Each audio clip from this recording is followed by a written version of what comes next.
During the course of the hearing, a preliminary submission has been made before the court to the effect that the decision in Navam Rabia and Bamang Felix versus Deputy Speaker, Arunachal Pradesh Legislative Assembly requires reconsideration by a bench of 7 judges. Mr. Kapil Sibal, Dr. Abhishek Manu Singhvi, and Mr. Devdatta Kamath, Learned Senior Counsel, seek a reference to a larger bench. The submission has been opposed by Mr. Harish Salve, Mr. Neeraj Kishan Kaul, Mr. Mahesh Jetmalani, Mr. Maninder Singh, and Mr. Siddharth Bhatnagar, Learned Counsel appearing for the other side. Mr. Tushar Mehta, Learned Solicitor General, appeared on behalf of the Governor of the State of Maharashtra. Arguments have been concluded on the issue as to whether a reference should be made on the correctness of the decision in Navam Rebia to a bench of 7 judges. In Navam Rebia, 3 judgments were delivered for the Constitution bench by Justice J.S. Kehar, Justice Deepak Mishra, as the learned Chief Justices then were, and by Justice Madan B. Lokur. The opinions of Justice J.S. Kehar and Justice Deepak Mishra hold that the Speaker should desist from considering a petition for disqualification under the 10th schedule to the Constitution when a notice indicating an intent to remove him has been moved. This principle is formulated in the following observation in the decision of Justice J.S. Kehar, para 194.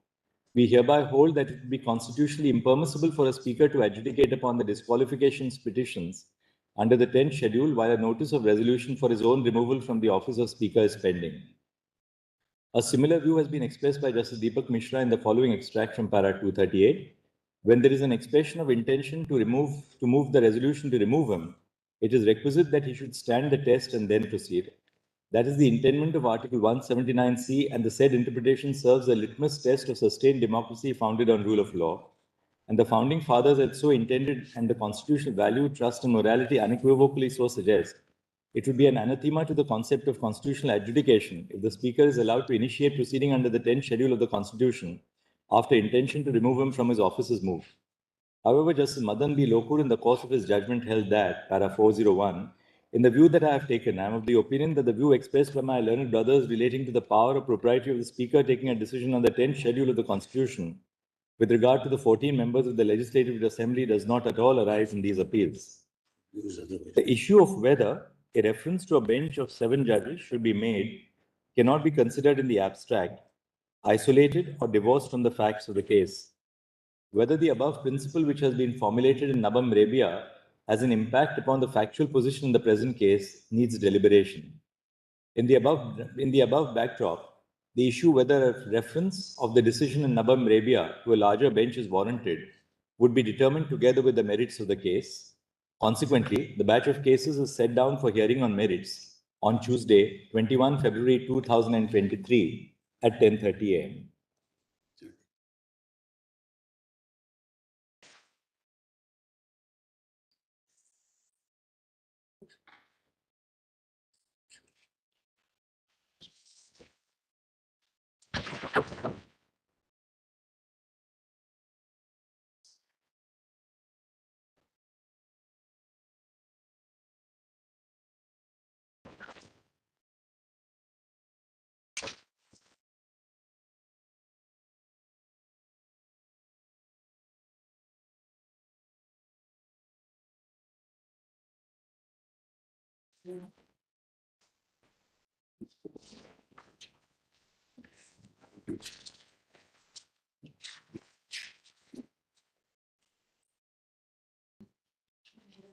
So we have kept the issue open, but we won't have a complete view of the. Fair enough. We've come to the conclusion that we must look at the overall lay of the matter. Sure.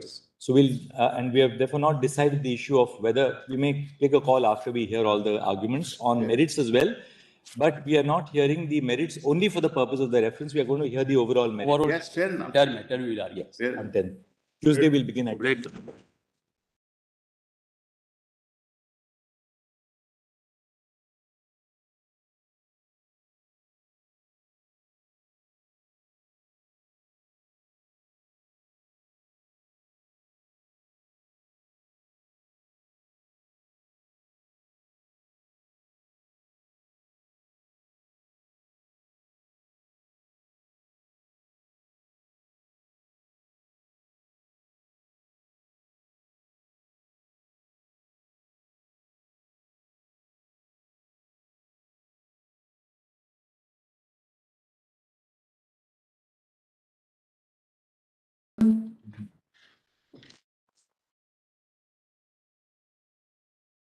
During the course of the hearing, a preliminary submission has been made before the court to the effect that the decision in Navam Rabia and Bamang Felix versus Deputy Speaker, Arunachal Pradesh Legislative Assembly requires reconsideration by a bench of 7 judges. Mr. Kapil Sibal, Dr. Abhishek Manu Singhvi, and Mr. Devdatta Kamath, Learned Senior Counsel, seek a reference to a larger bench. The submission has been opposed by Mr. Harish Salve, Mr. Neeraj Kishan Paul, Mr. Mahesh Jetmalani, Mr. Maninder Singh, and Mr. Siddharth Bhatnagar, Learned Counsel appearing for the other side. Mr. Tushar Mehta, Learned Solicitor General, appeared on behalf of the Governor of the State of Maharashtra. Arguments have been concluded on the issue as to whether a reference should be made on the correctness of the decision in Navam Rebia to a bench of 7 judges. In Navam Rebia, 3 judgments were delivered for the Constitution bench by Justice J.S. Kehar, Justice Deepak Mishra, as the learned Chief Justices then were, and by Justice Madan B. Lokur. The opinions of Justice J.S. Kehar and Justice Deepak Mishra hold that the Speaker should desist from considering a petition for disqualification under the 10th schedule to the Constitution when a notice indicating an intent to remove him has been moved. This principle is formulated in the following observation in the decision of Justice J.S. Kehar, para 194. We hereby hold that it would be constitutionally impermissible for a Speaker to adjudicate upon the disqualifications petitions under the 10th schedule while a notice of resolution for his own removal from the office of Speaker is pending. A similar view has been expressed by Justice Deepak Mishra in the following extract from para 238. When there is an expression of intention to move the resolution to remove him, it is requisite that he should stand the test and then proceed. That is the intendment of Article 179C, and the said interpretation serves a litmus test of sustained democracy founded on rule of law. And the founding fathers had so intended, and the constitutional value, trust, and morality unequivocally so suggest. It would be an anathema to the concept of constitutional adjudication if the Speaker is allowed to initiate proceeding under the 10th schedule of the Constitution after intention to remove him from his office is moved. However, Justice Madan B. Lokur, in the course of his judgment, held that, para 401, in the view that I have taken, I am of the opinion that the view expressed by my learned brothers relating to the power or propriety of the Speaker taking a decision on the 10th schedule of the Constitution with regard to the 14 members of the Legislative Assembly does not at all arise in these appeals. The issue of whether a reference to a bench of 7 judges should be made cannot be considered in the abstract, isolated or divorced from the facts of the case. Whether the above principle which has been formulated in Navam Rebia has an impact upon the factual position in the present case needs deliberation. In the above backdrop, the issue whether a reference of the decision in Navam Rebia to a larger bench is warranted would be determined together with the merits of the case. Consequently, the batch of cases is set down for hearing on merits on Tuesday, 21 February 2023 at 10:30 a.m.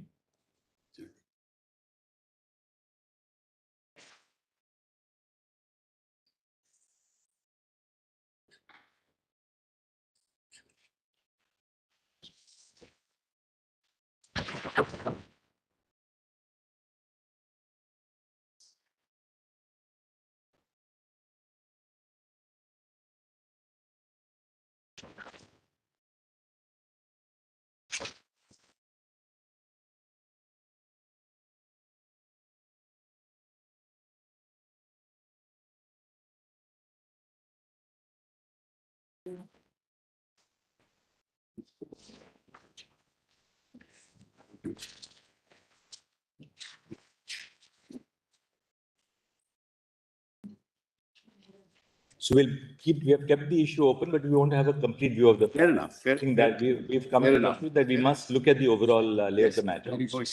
So and we have therefore not decided the issue of whether we may take a call after we hear all.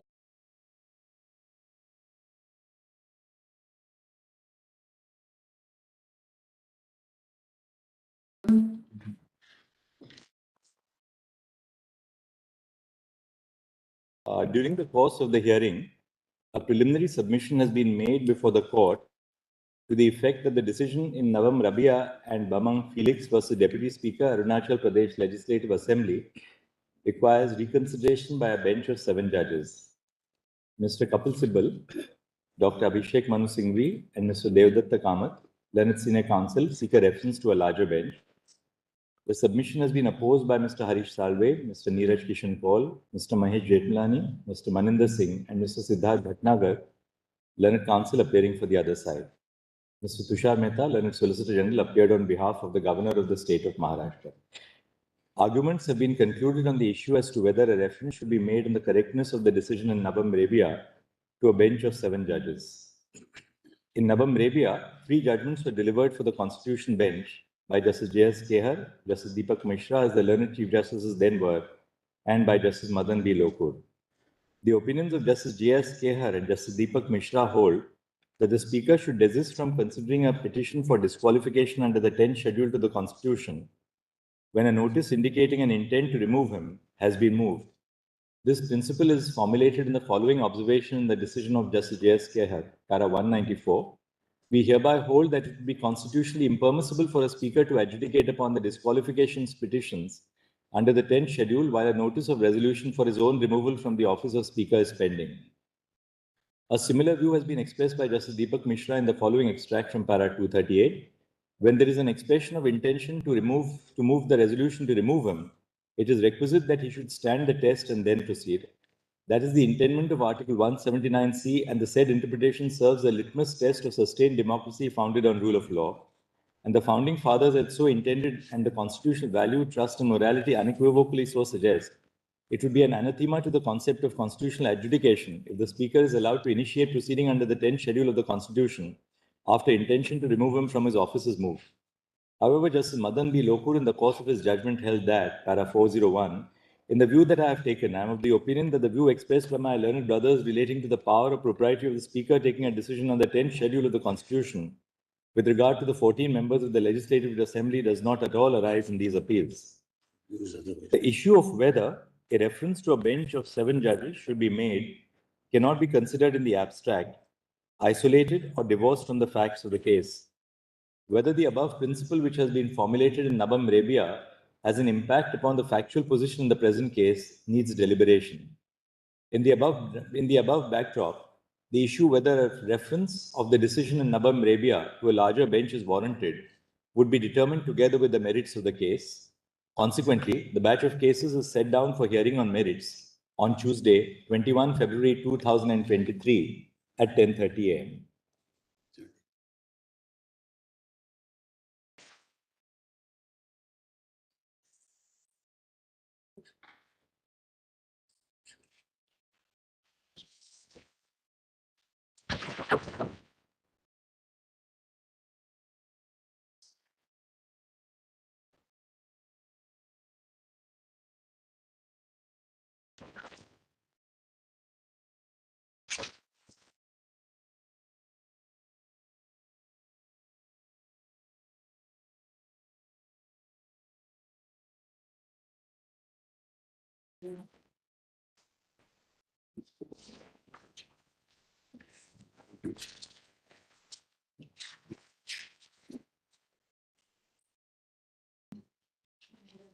So we have kept the issue open, but we won't have a complete view of the. Fair enough. Thing that we've come to the conclusion that we must look at the overall lay of the matter. So and we have therefore not decided the issue of whether we may take a call after we hear all the arguments on merits as well. But we are not hearing the merits only for the purpose of the reference. We are going to hear the overall merits. Yes, fair enough. Yes, on 10th. Tuesday we'll begin at. Great.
Ground on which my notice was disposed of, who has purportedly signed the same, has also been hand delivered by a person who is not a member of the Legislative Assembly.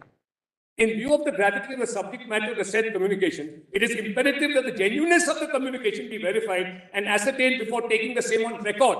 Therefore, unless and until the persons who have authorizedly signed the aforesaid communication satisfy the undersigned about the authenticity of any such notice, such communication is not liable to be taken on record or acted upon. Well, that's the sum and substance of what he said. Now, after this, I heard nothing more about this notice, what verification he had done. So the case which is based squarely on this notice is completely misconceived because nothing happened. This notice disappeared. They didn't verify it. They didn't tell me what happened. Now, what was the next step? Far from dealing with the notice, he then sends me a disqualification petition, the Deputy Speaker. A disqualification petition is sent, as your Lordship knows, to the 16 of the 34 MLAs. That's the next step. And my Lord, the notice has no part to play in this case whatsoever. That disqualification petition is received by me on the 25th, admittedly, and I'm talking about the short period of facts within which this took place. It's sent to me on the 25th with a direction to reply on the 27th.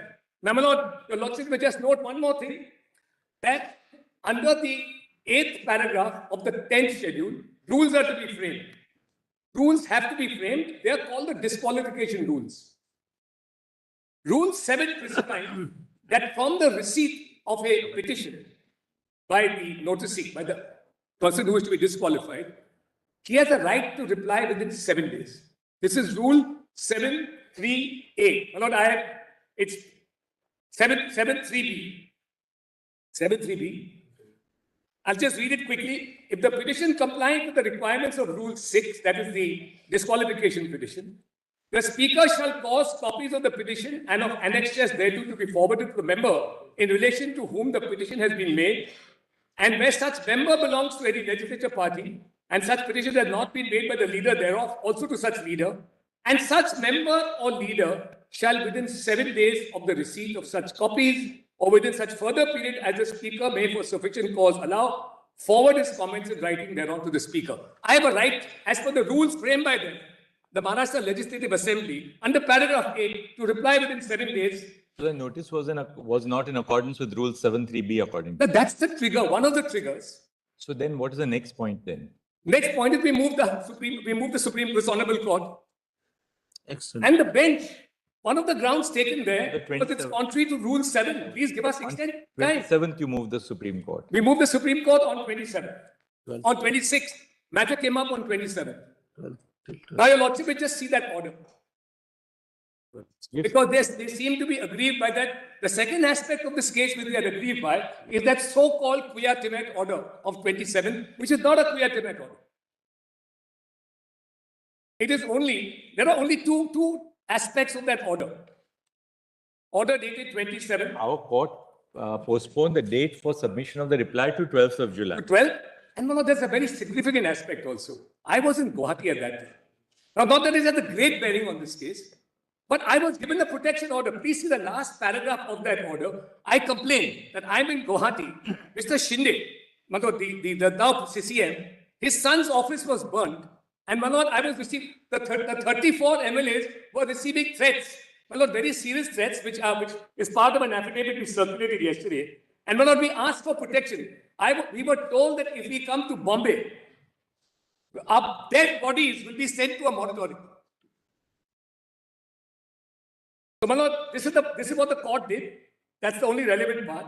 Mr. Chitnis, in view of these allegations, Mr. Chitnis, learned counsel for the state of Maharashtra, states that adequate steps have already been taken and the state government shall further ensure that no harm is caused to the lives, liberties and properties of, my Lord, by that time it had swelled to 39 MLAs, of the 39 MLAs and their families. So, my Lord, those are the two aspects of the case. Now, how does that prejudice them? The state of Maharashtra voluntarily makes a statement. There is an explosive situation going on in the state of Maharashtra. These legislators and their family members were threatened. The issue of whether or not to refer Nabam, what is the sequitur so that you can formulate the point and tell us? Yes. Now, my Lord, the thought to refer is that all these aspects which they claim to be aggrieved by. Well, as I said, there are three aspects. One is the notice. The second is the Quia Tibet injunction, which is not a Quia Tibet injunction at all. No prejudice was caused to them. And all of this order was passed on the 27th. Please note, my lord, that on the 28th, the governor orders a floor test. What prejudice has been caused to the speaker in the discharge, which, my lord, of his power of disqualification? Where is the prejudice which my learned friends, my lord, have my lord, so profusely argued about? 28th, this floor test is called. Now, my lord, the floor test, your lordship, I will only cite one judgment. My lord, the judgment in Shivraj Chauhan's case.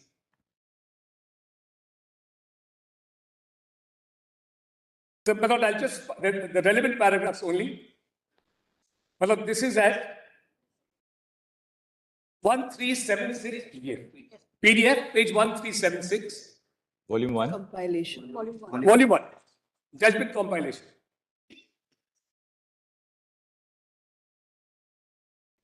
One three eight nine.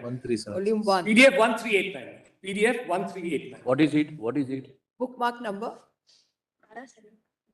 Book number. K. Jera? No. 60 P62. I'm sorry. That has 36 bookmarks. If we are talking of the judgment compilation. 33. Can you give us the citation? Sorry. Read by compilation, Shivraj Singh Bookmark number Chauhan. 33. Sorry. Right. Sorry. Bookmark number 33. That's okay. Got it. PDF 1339. Shivraj That's it. Shivraj Singh Chauhan. Shivraj. 1326. It is 137. But Starts at well, your lordship may come directly to PDF 1389. 8. Paragraph 79. This is titled Short Circuiting the Speaker's Discretion. This is what they seem to be aggrieved by. I'll just read this now. Just a moment, please. A significant ground of attack by Dr. Singhvi, learned senior counsel appearing on behalf of the Speaker on the decision by the governor to call for the trust vote. Just once. Yes, sorry. We've yet to get it. Some I'm sorry.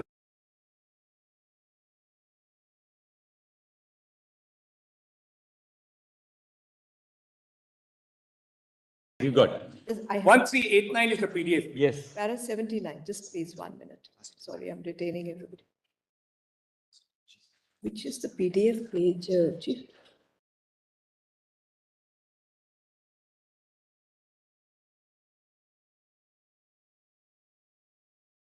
Just. Yes, please. A significant ground of attack by Dr. Singhvi, learned senior counsel appearing on behalf of the Speaker on the decision by the governor to call for the trust vote is that convening a trust vote at this stage will impinge on the discretion of the Speaker to determine whether the resignation should be accepted under the provisos of Section 193B, and at the second level to decide upon the consequence of the resignation in terms of the anti-defection provision of the 10th schedule. Short circuiting is the phrase which was used by Dr. Singhvi. Implicit in the submission is the charge that holding a trust vote impinges upon the discretion of the Speaker on whether to accept the resignations and to decide whether these members have incurred the wrath of disqualification. While analyzing the submission articulated by Dr. Singhvi, the cobwebs need to be cleared. The governor does not decide whether the resignations that were submitted by the members were genuine and voluntary. That is squarely a matter which lies within the domain of the Speaker. Similarly, but not to emphasize, whether a member of a house has discarded a disqualification under the 10th schedule is a matter where the Speaker is the designated authority. Conscious as this court has been on the fact that these matters, which lie within the domain of the Speaker in the recent past, a direction to members to appear before the Speaker and the Speaker to take decision immediately was recalled by a three-judge bench. Dr. Singhvi alluded to these orders. Now, my lord, it is very important. It is strike law that neither the governor nor, for that matter, this court has the power to impinge upon the authority of the Speaker to take a decision on the above issues. The issue, however, is whether the convening of a trust vote has to be deferred until such time as the Speaker has taken a decision on whether or not to accept the resignations. And if so, the consequence of the members departing from the fold of the party on whose ticket they were elected under the 10th schedule.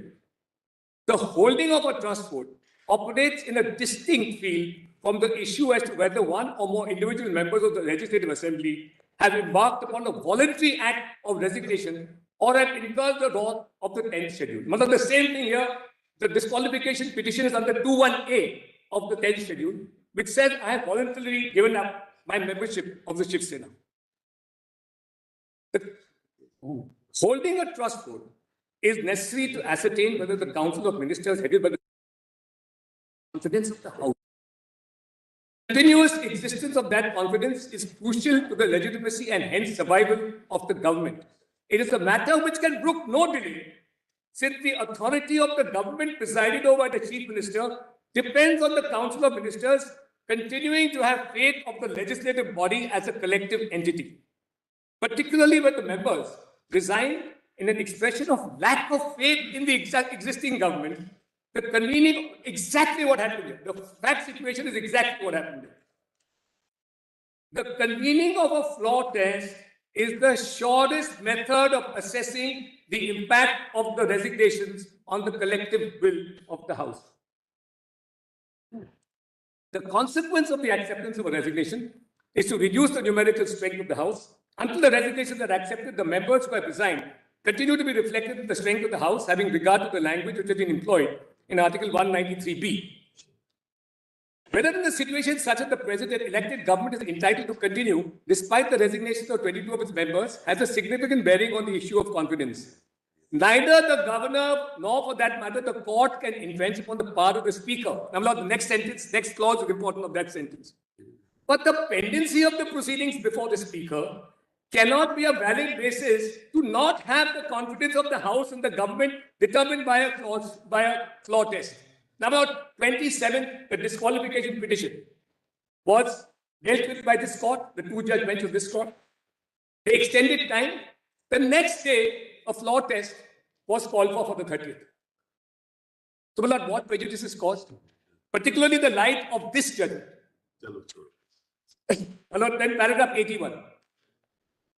We have highlighted the above factual scenario only to emphasize that the convening of a trust vote is of crucial importance to affirm the fundamental values of the Constitution, namely abiding by the rules which govern a parliamentary democracy. The fundamental precept of parliamentary democracy is that the government owes collective responsibility to the Legislative Assembly, and as a collective body, the Legislative Assembly is entitled to hold the government to account. The ultimate expression of accountability is the existence of or the lack of confidence in the Council of Ministers. We are therefore unable to accept the submission of Dr. Singhvi that the holding of a trust vote would short-circuit the jurisdiction of the Speaker on a matter of resignation and disqualification. Well, how is this different from the facts of the present case? On 28th, the trust vote was called for. It was held on the 30th. 29th, they challenged it. It was repelled. Rightly so, because this court has repeatedly held that you can't injunct the governor from calling for a floor test or the holding of a floor test. So, Lord, what prejudice is caused to them?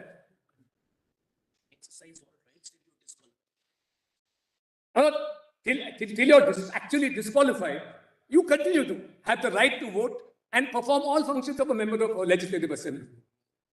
So, my lord, this one paragraph completely cuts the grass. So, my lord, this is another aspect, the quia timet injunction, and so these are the three aspects. The notice under 179C was told, please comply with your own rules, give them the time, that's all. And I was given a protective order because of threats to the life of me and my family members and my other 33 MLAs, at that time 38, with 39 MLAs at that time.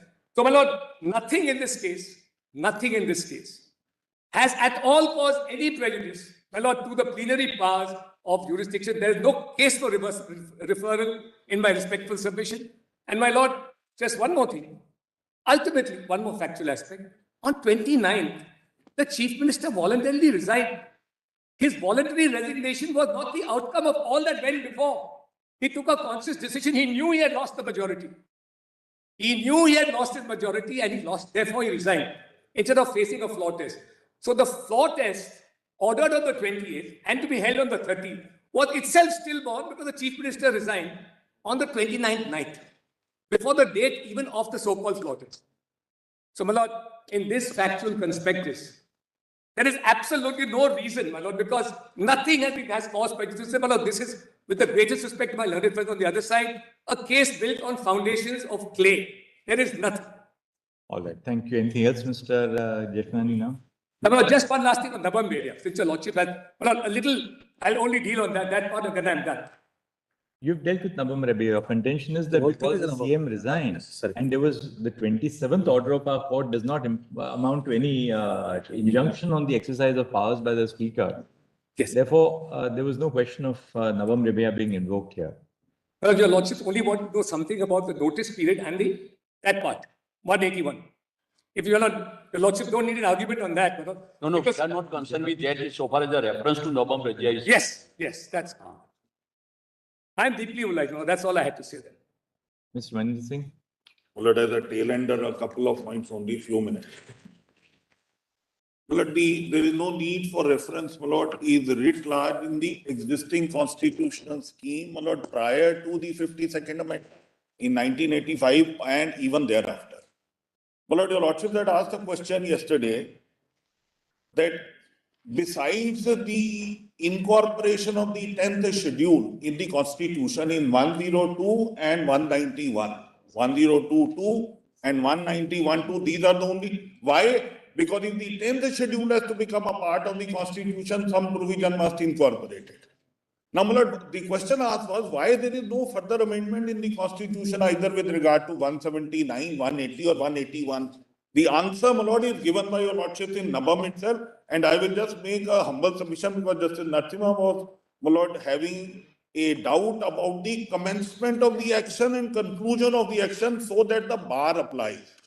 Now, my lord, kindly see 179 only for a moment. I have only to read 179 and 3 paragraphs. Your lordship may mark it, my lord. Your lordships have read it, but after reading this the way I want to read it for your lordship's kind consideration, please mark, my lord, 235, para 235, 236 and 237 of Justice Mishra's judgment, my lord.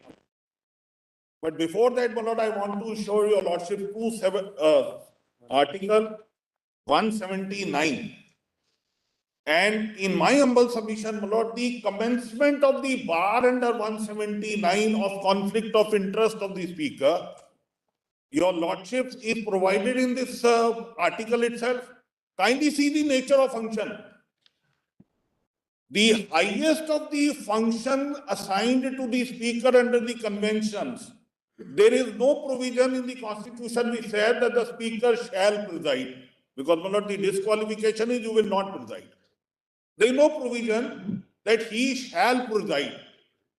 I will take it, my lord, that is the whole purpose of having the speaker under the Westminster model, my lord, and therefore he has the authority to preside.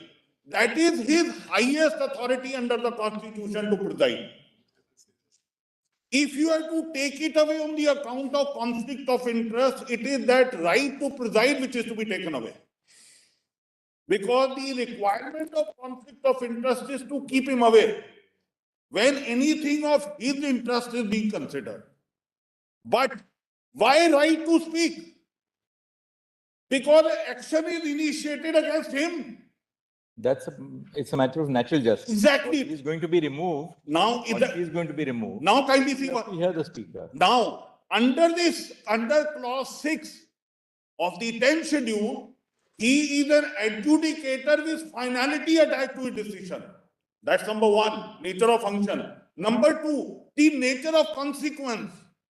Removal of an elected representative. Kindly see these two. What is the nature of function to be performed? What are the consequences attached? The entire democracy is dependent upon election. Most valuable process is the holding of the election. Most valuable right is the getting elected and continue in the office for 5 years.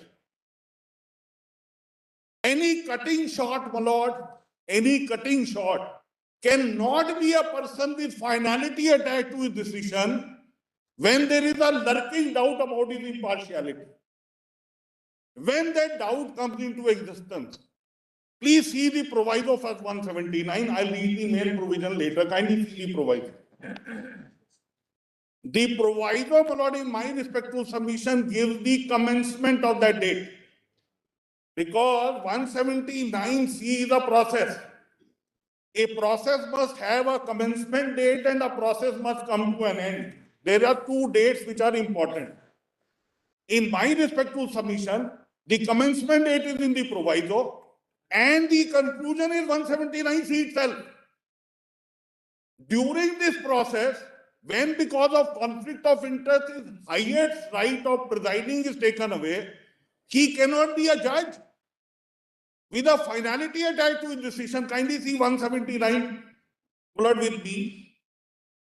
Now, please see 178, Lord, kindly see, very interesting. There is no word election or nomination in 178 for speaker. It is the word is choose. See the flexibility in the constitution. Now, generally we are exposed to the concept of election or nomination. In 178 for speaker or deputy speaker, it is choose. Now come to 179. Title: Vacation and resignation of removal from the office of the speaker or deputy speaker. I pause here for a moment, my lord.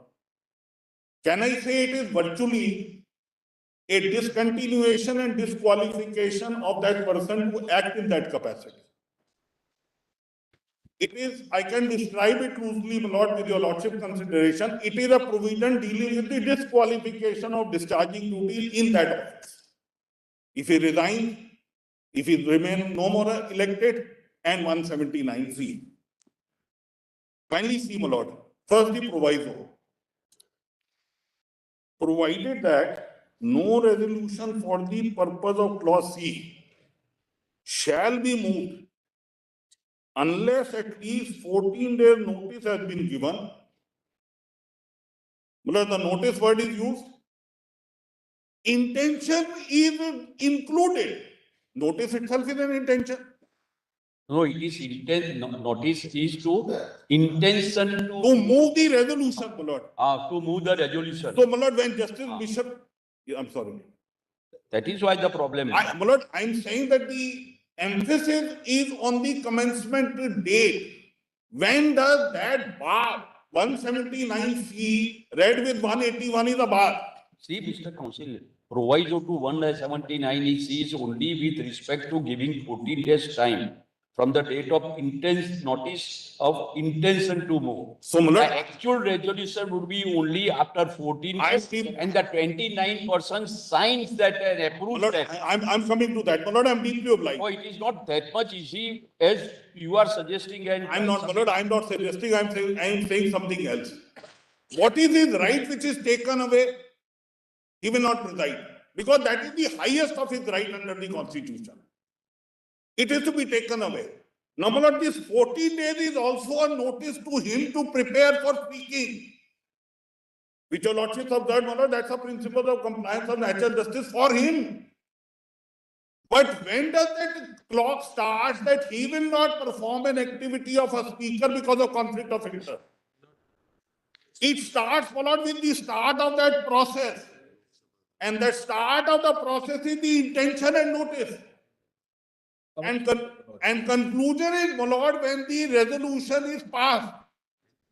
In this entire interregnum, if you have to now apply to clause 6 of the defection law 10 schedule, the elected member goes out. The constituency has to visit for a second election again.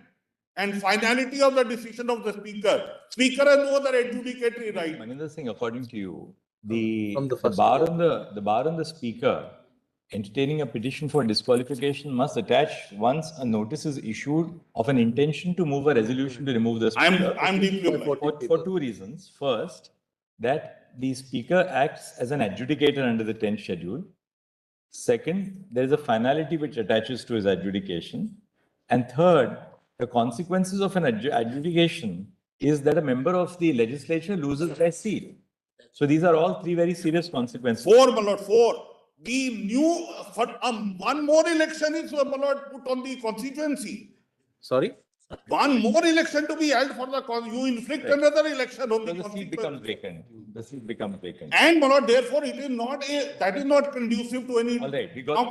Now, Mr. one more thing. Now, let's move on to the other. My lord, not take more time, I'll not repeat Yes, anything. what's the point now? Yes, my lord. Now, the next point is kindly, and this is what is decided, my lord, keeping this in mind, kindly come to 230. We got your point that the conflict of interest in your submission, which should prevent the speaker from adjudicating upon a petition for disqualifying a member of parliament or the state legislature, begins the moment a notice is given to him of an intention. And, my lord, the pedestal, the participation as a speaker where he only, the highest of the right is presiding, here adjudicator with finality. That's My lord, the I'm not reason. reading clause 6, kindly make a note of clause 6 of the anti-defection 10 schedule. Which, my lord, I'll just read. You're arguing therefore that Navam was correctly decided. Now, kindly just, my lord, So Jethmalani's argument was that there is no reason for referring Now, now my lord, the facts of this case. now, my lord, the commencement of the process and conclusion of process is there in 179. I'm not saying anything more. Kindly come to straight away para 235 of Nabam only for one moment.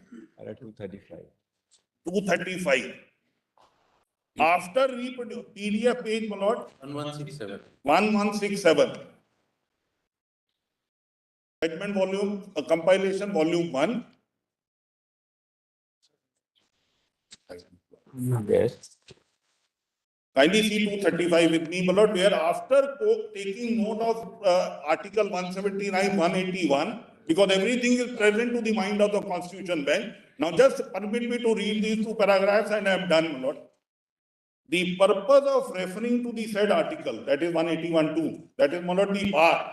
But 181.2 incorporates a bar. Even in a normal conflict of interest, not as an adjudicator where the impartiality has to be of the highest order, is to highlight the nature of participation of the speaker when the question of his removal arises.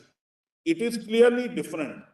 Under the Constitution, he is entitled to take part in the proceeding and speak. Therefore, he is in a position to contest, that is his right. Appreciating the scheme of the Constitution, I am placing reliance on this, not why there should not be any reference. Appreciating the scheme of the Constitution and especially keeping in view the language employed in the first proviso to Article 177 9C, it is quite clear that it is the constitutional design that the speaker should not do any act in furtherance of the interest till the in furtherance of his interest till the resolution is moved. Four more, kindly see 236. 236 first 4 lines and then 237 straight away. In this regard, it is essential to understand the character of the 10th schedule. The 10th schedule to the Constitution has conferred adjudicatory powers on the speaker. Now kindly come to 237. The aforesaid reasoning eloquently speaks of the power, position and status office of the speaker enjoys under the Constitution. It also states about the scope of the fiction. The court has constricted the power of judicial review and restricted it to the state, carving out certain extreme exceptions. It is because the speaker, while exercising the authority, jurisdiction, exercise the power of constitutional adjudication. This is reference to clause 6 under the 10th schedule. The concept of constitutional adjudication has constitutional value in a parliamentary democracy, and the constitutional values sustain the democracy in a sovereign republic.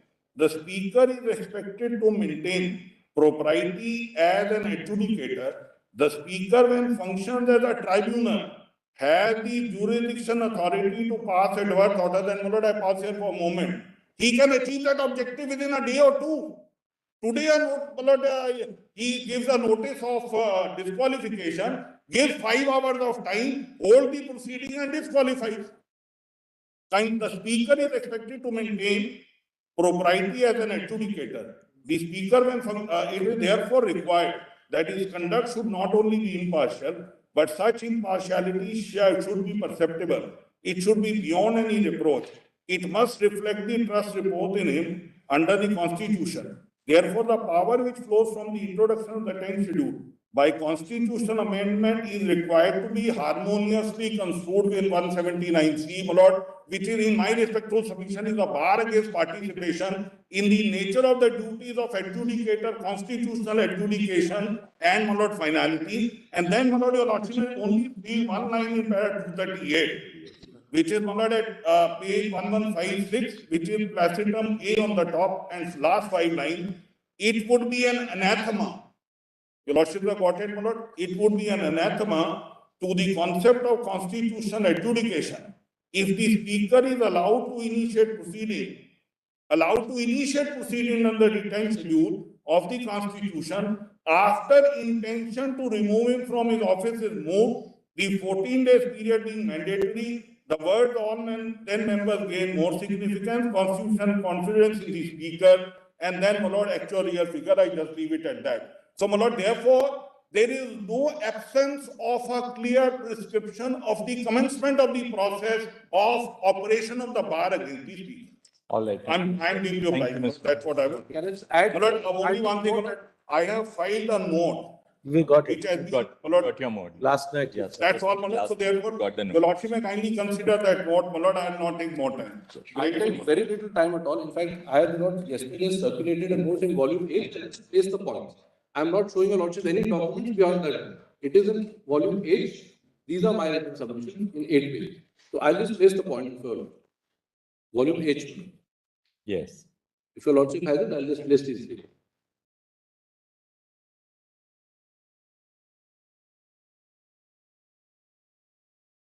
Yes, Mr. Bhatnagar.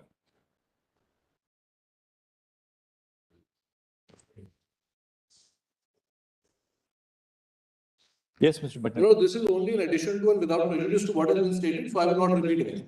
My first point, point A is, the point is stated like this.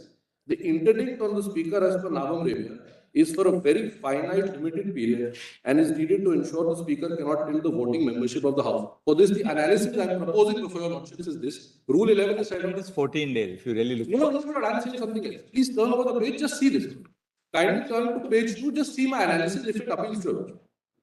On rule 11. In A, you have said exactly what I said. The interdict is 14 days. The interdict is 14 days. After 14 days, Yes. that 14-day period, the speaker cannot curtail by saying that, look, it was for my benefit. That's 14-day correct. period is also for the members to gather these. Well, the reason I'm saying, After 14 days, yes, the rule says as soon as may be. as soon as You we, can convene it on the second day. correct, Once leave is granted, he has not more than 7 days. that's right. He can convene it on the Correct. next day. So essentially, And- what Nabam means is that for 14 days after the notice to remove is issued to him, he cannot then preside over the motion. What your lordship, So the period really, when he is disqualified, we'll say disabled. disabled, is 14 days. 14 and. Now, just to add to what your lordships have said, in that 14 days, one of the arguments of the other side was, what if a member does not move a resolution after that 14 days?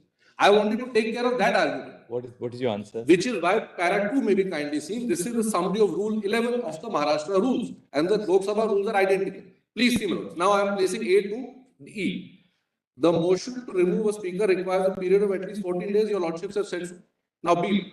After the expiry of the period, the notice is read to the assembly by the speaker as soon as may be after the expiry of notice period. At this stage, there is no second notice or resolution contemplated to be moved by the member. Then the speaker requests for 29 members to rise. So I'm saying that the member who has moved the resolution cannot delay the voting on the motion or leave being granted at all.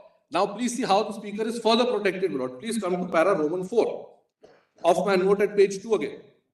Here I've set out, my lord, rule 45 of the assembly rules. Again, Lok Sabha is identical. Please see the rule. Subject to provisions of rule 109, a motion shall not raise a question substantially identical with one on which the House has given a decision in the same session. So you cannot have repeated motions to interdict the speaker or to disable the speaker. So it is only 14 days in the session itself. Now, my lord, please see 109, which is the next rule I've quoted. Roman 6.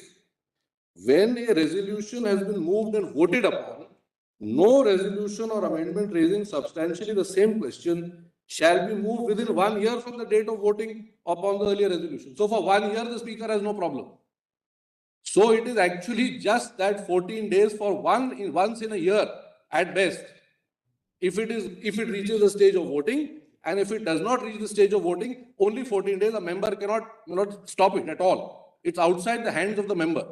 Now, my lords, kindly see, now I'm just reading for your lordship's convenience, para 7, which is my submission. Thus, if a resolution is moved and voted upon, no resolution dealing with the same question is permitted to be moved within 1 year from the date of voting upon the earlier. That's the protection, that you can't keep on repeatedly moving that. So that is one part of it. Now, my lord, now also consider one further argument. Suppose it is moved on the last day of the session. It lapses. It immediately lapses under Rule 20. I've said so at Roman 9. Rule 20 we saw yesterday. Yes. Now, my lord, I have also quoted for your lordship's convenience identical rules of the Lok Sabha, which say the same thing. Now, my lord, I'll just add to one more point. My second point, Lord, is, which has already been argued, that by deciding vacancies, what is happening, the speaker is deciding vacancies, and the people who vote for him is total membership minus vacancies. My lord, on reading Article 190, which I suppose your lordship would have seen also, apart from 191, 190 of the Constitution is vacancies, which refers to a vacancy created by disqualification. And the people who are voting for the speaker or not voting are total membership minus vacancies. All right. And my lord, lastly, I'll just Got your end, point. my lord, I'll just end with one last point. Yes. Just in addition to this, my lord, if your lordship, since your lordships have read Navam Rebi in great detail, your lordship will find that what pervades the reasoning of Justice Mishra particularly is actually constitutional morality as well, which is my point C. So, my lord, and at that time, Manoj Narula was the law which he cited. Thereafter, Institute of Delhi, etc. is coming. So, a constitutional functionary, namely the speaker, cannot, my lord, act in a manner which is against the spirit of the Constitution. Thank you. This is my third. Thank you, Mr. Bhattacharya. Yes, Mr. Zibal. I won't take long, Malas. Yes. Deeply obliged. No intention to cover your lordships too much, Malas. Malas, just, Malas, the 10th schedule was incorporated in the Constitution in 1985. 179 has been there before, Malas. Yes. So, Malas, well, there was no 10th schedule, yet you can ask for the removal of the speaker. For reasons that have nothing to do with the 10th schedule. So, first question, if you seek a removal of the speaker, which has nothing to do with the 10th schedule, is he barred from dealing with disqualifications? So sense.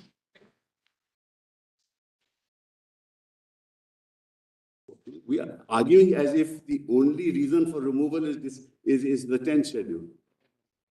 There are any number of reasons for which a speaker can be removed. So he'll be debarred to perform his adjudicatory function.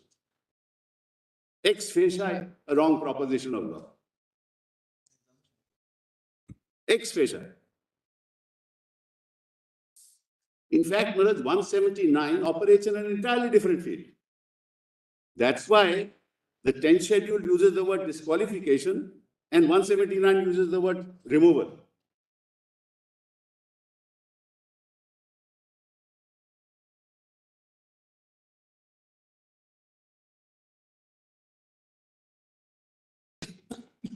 So if the Nabam principle is right, then once a notice is given of an intent to move a resolution to the speaker, not on the 10th schedule, but for any other reason,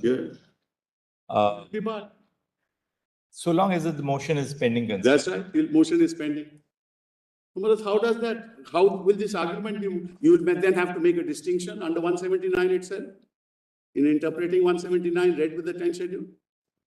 No, but logically, Mr. Sibal, the argument of the principle in Nabam will extend irrespective of what the cause for the... I agree, but that's what I'm arguing about. That's right. That's precisely what I'm arguing. Because once the principle which Justice Mishra seems to have laid down is that once, and Justice Kher also, that once a notice for your removal is given, then, then there is a...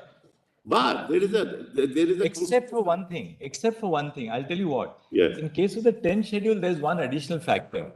That when the speaker acts to disqualify somebody under the 10th schedule, he is affecting the majority in the electoral college, which will decide upon his removal. Right? Correct. But that's fine. Suppose a speaker is supposed to be sought to be removed on the ground that, well, for whatever behavior in the house. They say that, well, you have not given the opposition sufficient time to speak, or you have not been even-handed. Just hypothetical. Correct. In that case, there is no conflict of interest as such. That conflict of interest is taken care of by 181. Yes. Namely, that on that day when the motion comes up for consideration, you will not preside. You will have a right to That is vote. motion to remove him. Motion to remove. Absolutely right. But there's no question of the speaker affecting by excluding certain members of the legislature. I agree with that. Because here what happens is the moment you rule on the disqualification, you are affecting the balance or composition of that body which will vote on. I agree entirely with your lordship. Therefore, but 179 will still have to be interpreted in any situation. You can't ultimately you'll have to say that 179 in this context will not operate. No, that you see the Constitution lays down the principle in regard to the overall conflict of interest in 181. Yes. Irrespective of whether it's on the 10th schedule or otherwise. I am saying that. But on the 10th schedule disqualification, our court has introduced an additional. But that's the problem. That is the problem of the case. But your argument, Mr. Sibal, your argument that the same principle will apply to any motion for removal may not strictly be right. But Mala, that the Nabam Rabia doesn't say so. Your lordships may interpret Nabam Rabia like that. But Nabam Rabia doesn't say so. We are now saying you will have to clarify it. You clarify it by referring to 7. I'm on the principle, Mala. I'm not arguing the merits here. I'm on the principle. Nabam Rabia doesn't make that distinction. Your lordships may wish to make it. That's another issue. But let me just move. This is one issue. Number 2. But in fact, 179 was incorporated in the Constitution for the removal of the Speaker because removal involves a stigma for cause. And therefore, you will see in the constitutional provisions his right to participate in the House and defend himself. It was nothing to do with the 10th schedule. You see the provisions 179, 181. He will, at the time when the motion is moved to remove him, he'll preside over the House. Actually, you're right. 179 and 181 have nothing to do with the 10th schedule. Exactly. Because that's why when the 10th schedule came in by the 50th constitutional amendment, Yes. they recognized that in 191.2 and 102.2. That's right. But they didn't amend the provisions of 180, 179. That's correct. That's correct. They left it intact. What was the reason? Parliament left it intact. There's a reason why they left it intact. See the proviso. See the proviso to paragraph 6 of the 10th schedule.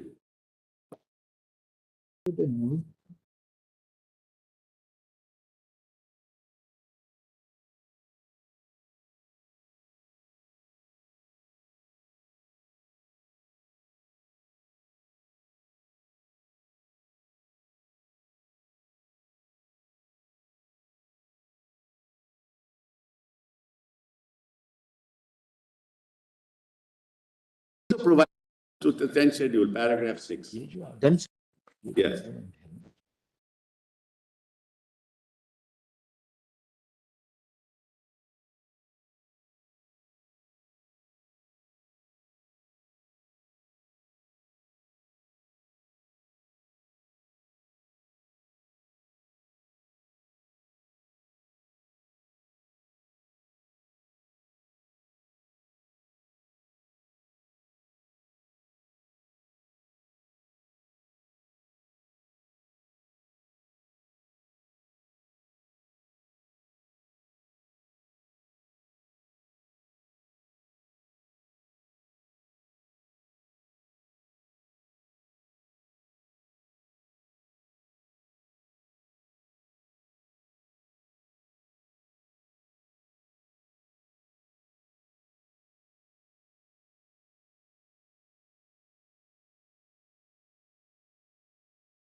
Just as a matter, we have got several members of parliament over here in any case. Normally, when a 10th schedule petition comes for disqualification, the 10th schedule itself doesn't indicate how much notice has to be given to the member. No, no, no. That will come under the rules. Under the rules, under the rules.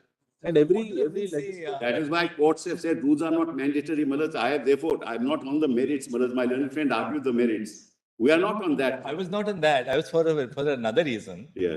That technically, then a speaker, the next day after a petition for disqualification is presented to him, in a day or two, he can say, I'm disqualifying you, right? Yes. Technically, a speaker can. may do that. That he can. I tell your lordship the reason. I give your lordship the reason. Supposing, Malaj, the house is proceeding, a whip has been issued, and 12 people defy the whip. Just because these are live examples. 12 people defy the whip. Normally, what's the need for a notice? It's on the record. It's like contempt in the face of the court. Exactly. It's on the record. Somebody files an application that I am seeking your removal. So under Navaratri, he can't deal with it.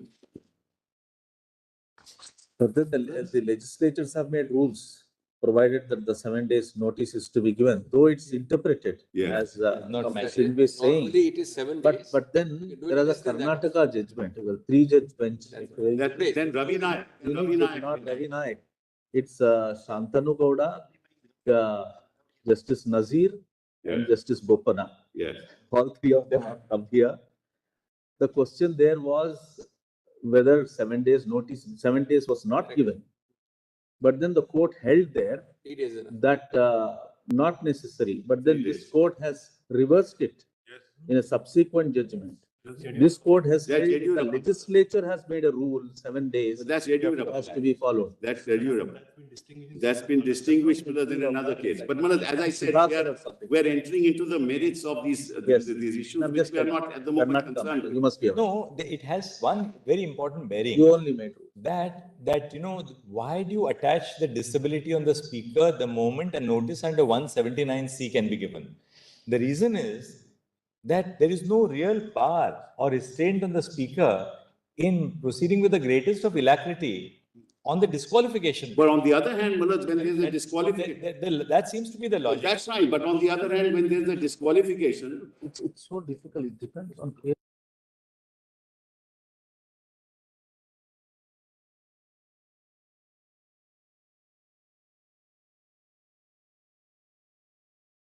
has to proceed with alacrity. Otherwise, the government will be toppled. There are two issues here. What has happened today is, Malaj, somebody goes to Gujarat, goes to Assam, passes resolutions, removes people, Malaj, and that is not considered to be disqualified. My learned brother just mentioned, if with his permission, I'll share. It's not always that the speaker will act with alacrity to disqualify. In a given case, he will be sufficiently emboldened, or he may decide not to take a decision also. That's right, Manoj. We have seen that in Goa. We have seen that in many other places. It works. It depends on who is in power. Exactly. So, Manoj, therefore, sometimes you want to take an early decision. Sometimes you have to let court lay down. It's very difficult because. Very difficult then. Very difficult. In fact, 10th schedule, each case is a history in itself. So, therefore, to formulate a principle with respect to at what time the speaker is to act and lay down as a principle is difficult. But then legislatures and parliament has made rules with respect to when he should act. No, but discretion is a problem. In one case, he will act. At the moment, we are only concerned with one issue. Whether at the time of issuance of notice, the disqualification to preside occurs. That's the only issue we are concerned with. We're not concerned with any other issue. Probably only answer to it is whenever at whatever point of time the case is finally decided by the speaker, it will relate back. Yes. If it relates back, all this is irrelevant. No. If it relates back, all this is because even now. No, it won't relate. Take in this very case, Mr. Manoj, in the meantime. If he decides today if your argument is to be accepted, it always relates. Manoj, but in the meantime, a legally elected government has been toppled by virtue of the fact that the disqualification has not been decided. So, Manoj, is it the fruits of the poisonous tree are being enjoyed by somebody else? I'm replying to your submission only. I'm that, sorry? that it should relate back to that. I'm saying the answer. No, that's all right, but it will relate back after 2 years, relate back after 3 years.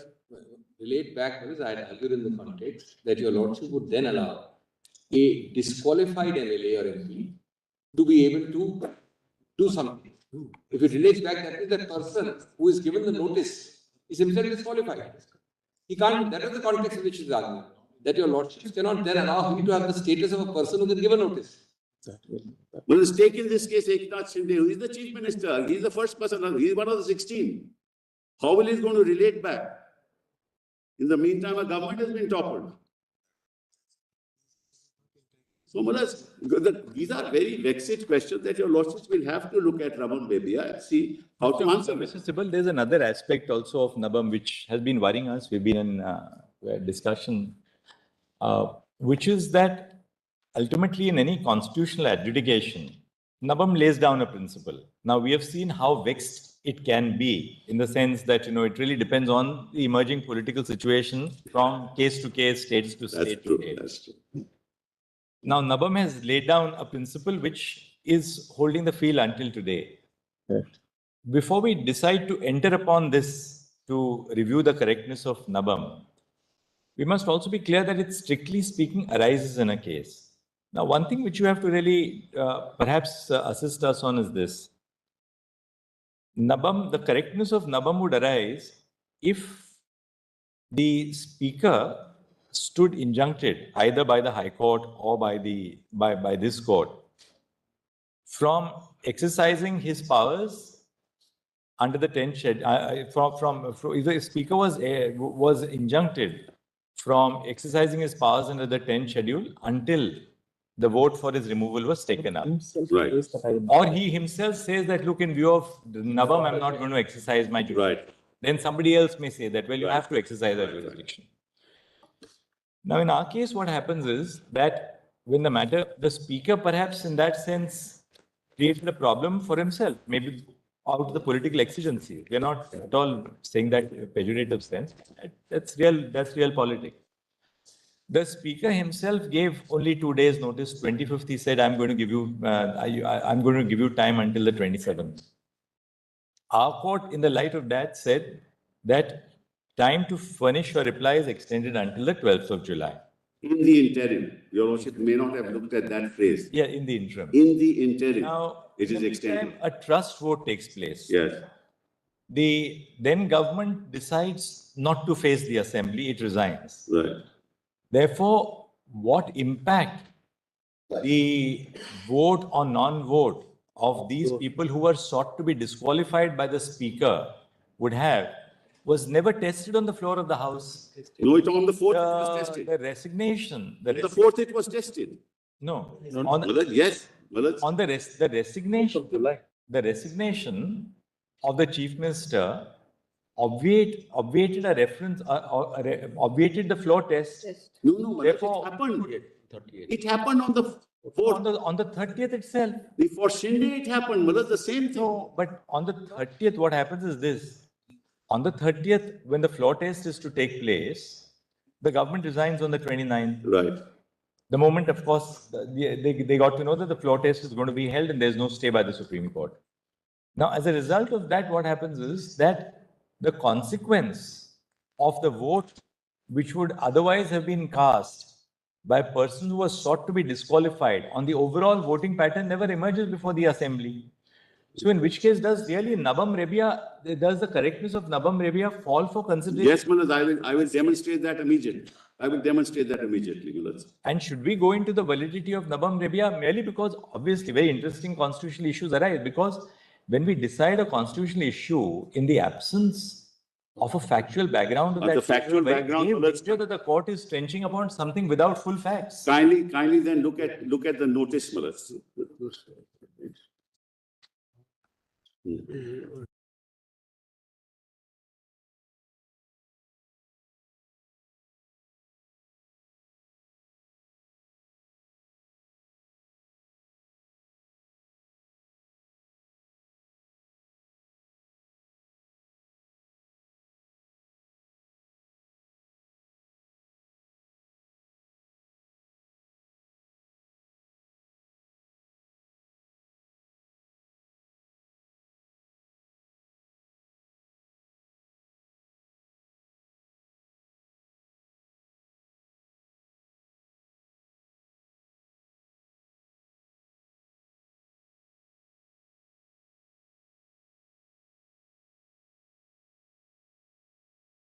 Twice it has happened. On the third, they voted. On the fourth, they voted. Third, they elected a speaker. Fourth, the trust. Defying the whip, defying our whip. Because the whip had not been changed by them. That was changed. Gogagare came in on the third night. So all that is before you now. But be that as it may, let me answer a more fundamental question. Let's kindly look at the notice of the 22nd of June that my learned friends have been relying upon. Convenience compilation, volume 2, PDF page 62. 22nd June. 22nd June. 22nd June, but dated 21st of June. Yeah, I know. Convenience compilation 1, right, Mr. Yeah, 2, compilation 2. It's a very interesting document. Page number, page number. Page number, PDF 62, otherwise 49.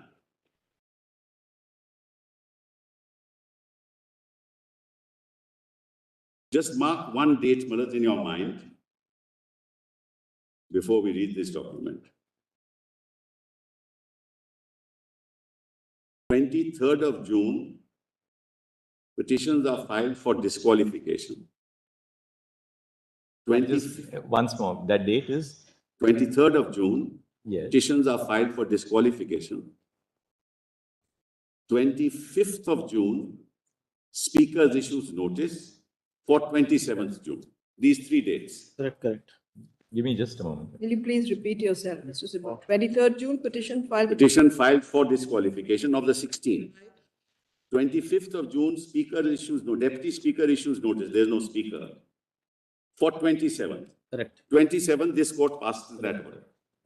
Now, let's kindly read this notice of dated 21st June.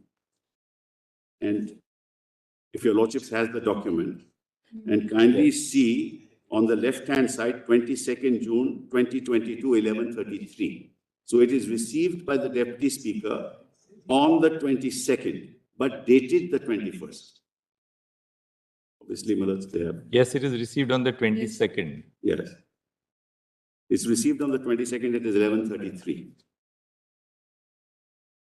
Now, the last session of the Assembly, which was the budget session, took place from the 3rd of March to the 25th of March, 2022.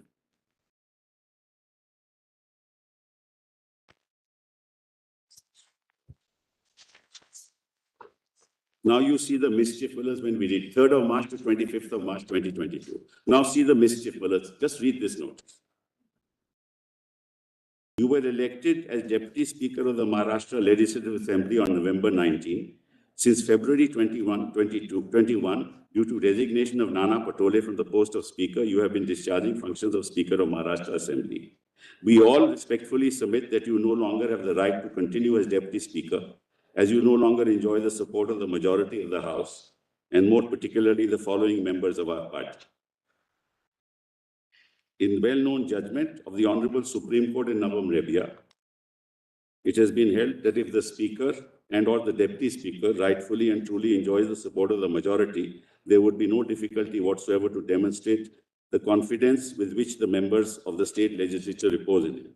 In your case, you do not have the requisite.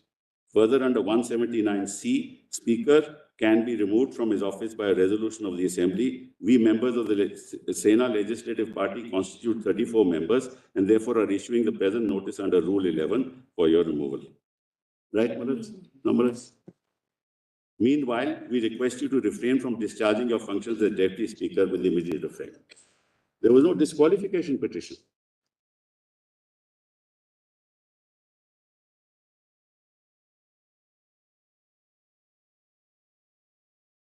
Reference to Navam Rabia. There is no disqualification petition filed. There is no notice issued. How is this academic? A reference says that notice to move a resolution for removal. Just come to page 49. That's correct.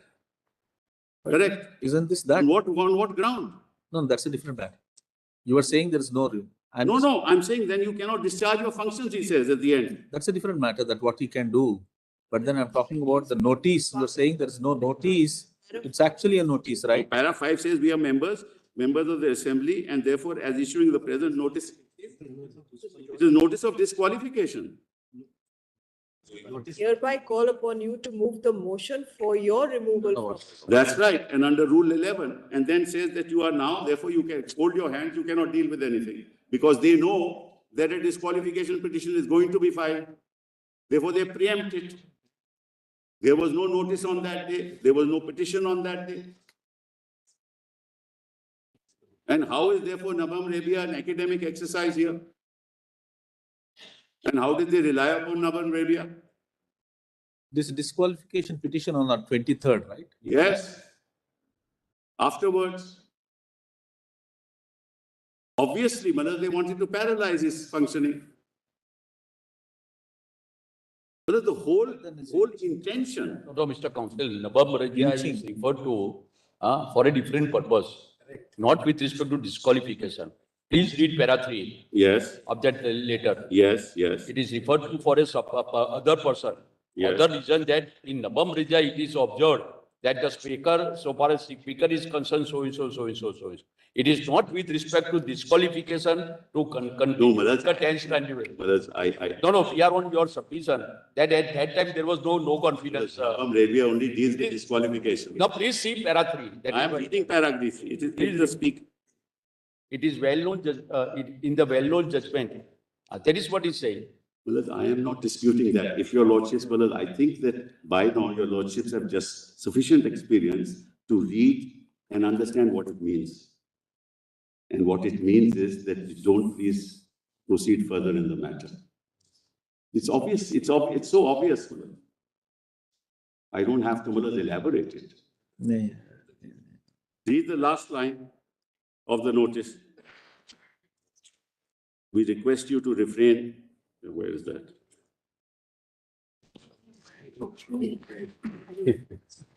Request effect. What?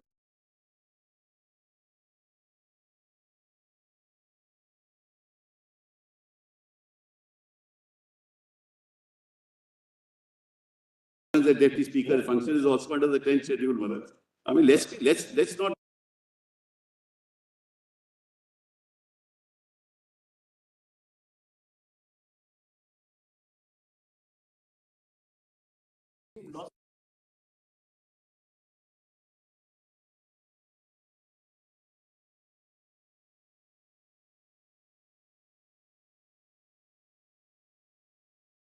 You're reading Nabam in para context. We understand.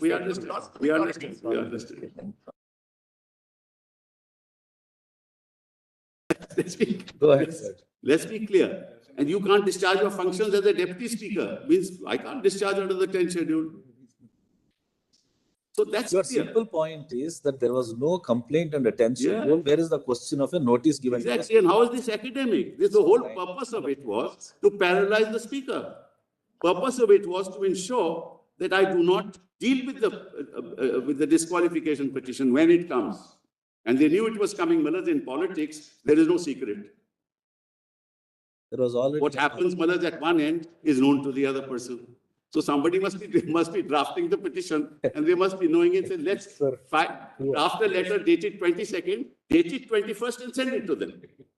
This is practice. Obviously, everybody knew what was going to happen. So, Manoj, Who doesn't say that this all is They are times ahead of times to come. Yeah. It's all. Who doesn't know? Even citizens know about it. Forget about legislators. That's right. Even citizens know. Manoj. So therefore, let's be clear. The whole initiation of the exercise. The 10th schedule now has been internalized by the political establishment. So they knew exactly. I said that in my opening. I said that in my. It's been internalized. Very Like, sad. they also knew exactly what's going to happen. It's like everybody is, it's like a chessboard. Everybody knows what's the next move. Now, let's Exactly. look at it from another standpoint. I'll come to the 10th schedule later. Yes. Another standpoint. Well, it's under the 10th schedule now, even if the majority defects, it will still be defection. There's no concept of majority, minority under the 10th schedule anymore. The only concept is of merger. Merger, that's the only thing. So to say that the majority, we are 40, is no defense under the 10th schedule. But this is not a case of merger also, as It's no, it's Mr. not Paul their is case. saying. It's not their case of merger. So to say, when I've been hearing this refrain that we are 40, they are, it makes no difference. That is why para 3 was removed. These are very serious issues. You can't apply Nabam Rebia in this fashion. And therefore, Mullahs, my lord, put it to me, if you have lost the plot. Mullahs, we have not lost the plot. Because the 10th schedule itself allows me. There is no defense available. Which is why they don't want this to go on. Which is why, Mullahs, they are saying it is academic, don't deal with it. Our speaker will decide. Now we have a new speaker. Mullahs, and now we can't remove him because they have the majority now. So even if we give a notice, we can't remove him because they've toppled the government. See the serious consequences of this.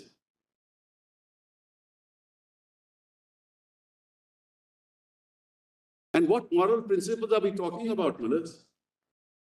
Mullahs, these are not conscientious objectors, Mullahs, like in Soviet citizen wars, Mullahs, in Russia. These are conscientious defectors, where they lay their conscience on a platter and depends on who bids the highest. Let's not make these moral principles in this. We know what happens. So, please, Mullahs, please, I beg of you, this is not about today. This is about tomorrow.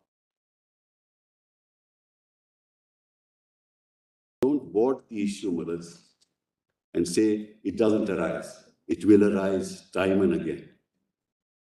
Governments, elected governments will be toppled. And no democracy in the world allows this to happen.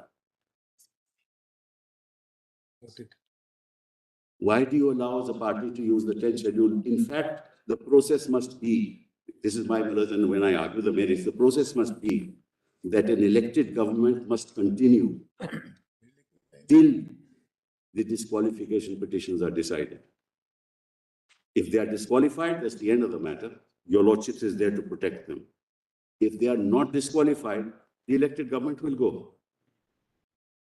But do not allow the 10th schedule to topple an elected government. And do not interpret 179, 181, the moral principles that Justice Mishra talked about, to allow this to happen. It's far too serious.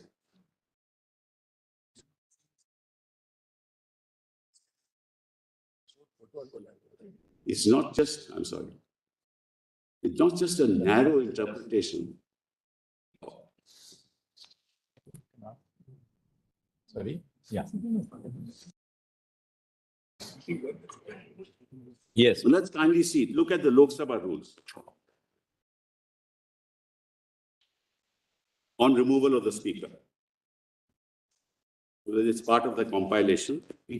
3C. Mr. Sibal, ultimately, equally, what your submission is, therefore, give free rein to the speaker. No, To the speaker. No, Mullahs. Without imposing any restraints. No. Please don't do that. And I'll tell your Lordship what the solution. What's the free rein, Mullahs? He cannot deal with a disqualification unless there is a disqualification petition. He has no right to suo motu deal with it. Well, the disqualification petition will come under 21A or 21B. 21A, if he violates the whip, what's the free run for the speaker there? In this, what happened? On the 3rd of July, at the time of the election of the speaker, the whip in the house was Sunil Prabhu. He had not been changed. He directed that the Shiv Sena candidate should be voted for by these defectors. They voted against. They elected the BJP candidate, not the Shiv Sena candidate. Interestingly, both your argument and the argument of the other side, which espouses the Nabam principle, rely on the same principle, namely the importance of the speaker. They say, because of the importance of the position of the speaker, it's important that you must exclude any possibility of conflict of interest. But where is the conflict? You say that in view of the importance of the position of the speaker, allow him to decide No, I say don't allow an elected government to be toppled in this fashion. Manas, no. Don't allow the verdict of the people to be toppled or an elected government to be toppled in this fashion. That's the fundamental principle. A government stands elected till it is removed, and it cannot be removed through the machinations under the 10th schedule. That's my contention. Manas, forget about the speaker or no. This is the fundamental principle of democracy. And if you have violated the 10th schedule, allow the speaker to decide. Manas, he can't decide contrary. If there's a whip, Manas, that has been issued and somebody votes against the whip, what leeway does the speaker have? You are giving a leeway to the other side, disabling him, toppling the government, and then not deciding the matter. I remember, Manas, when the Rajasthan matter came up on this court, Justice Arun Mishra, on a daily basis, used to monitor the disqualification proceeding. On a daily basis. When it came to Rajasthan. When it came to Goa, for 2.5 years, we kept on telling the Chief Justice, please have the matter heard, please have the matter heard. Where do we go? These are all nice principles of law, but you have to have a functioning, working democracy. Rhetoric, not law. This is why it's far too serious, Mother. The fundamental principle is keep an elected government that is already elected in place, keep it in place till such time as it can be thrown out. Of course, it should be thrown out, Malad. And that is not to be decided in the legislature, Malad. Kindly appreciate what is happening. This is another very interesting thing. And it's something that your Lordship should think about. 5 people in Goa, say 2 of them or 3 of them, Malad, are taken over by another party. The government falls. Or 4 of them are taken. The argument is that under the principle of merger, since they have merged with another party, right? Now, what is the party? The Congress party still remains. Those 3 of only legislators have merged. The party still remains. It happens in the Rajasthan also. The BSP people, Malad, have merged, but the BSP still remains. So what we are now doing, we are allowing the manipulation within the Legislative Assembly to topple governments through means that your Lordships and I are aware of. The purpose of the 10th schedule was not to allow that to happen. Not to allow that to happen. That was the purpose of the 10th schedule. Previously, it was 1/3 in paragraph 3. They said we removed the 1/3 because it was being used to topple governments. Now there is no paragraph 3. Now a bogey of majority is raised. Because if a minority can be bought, majority can also be bought. But to what end? To topple the government. And not to allow the speaker to decide the matter. Whereas who can say, person sitting of one party in Guwahati, saying that he has not voluntarily given up membership of the party, it stares you in the face. He is passing resolutions from there that I remove you from chairmanship, I remove you from this office, I remove you from that office, I appoint myself. That's not supposed to be voluntarily giving up party. They are all arguing on the assumption that they are right when they say that there can be no disqualification for these acts. That's how they are arguing. And that the speaker, deputy speaker will malafidely say that they stand disqualified. You can't make a constitutional assumption like that. That's the assumption they are making. See what the speaker is doing. He only gave us 2 days notice. Why did he give you 2 days notice? Because the facts stared him in the face.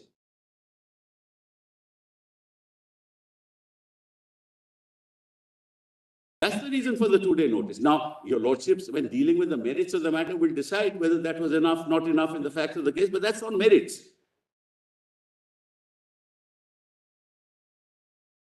The issues are far larger. And if this is allowed, it can happen anywhere, and it will happen. It has happened. This is not the first time. Now, having said that, kindly come to the 10th schedule for a minute. Yes. Yeah. Yeah. Paragraph 6.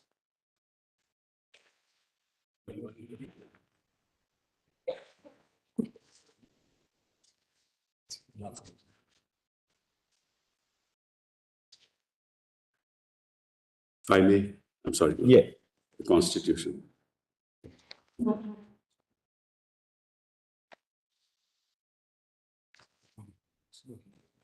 If any question arises as to whether a member of a house has become subject to disqualification under the schedule, the question shall be referred for the decision of the chairman, or as the case may be, the speaker of such house, and such decision shall be final.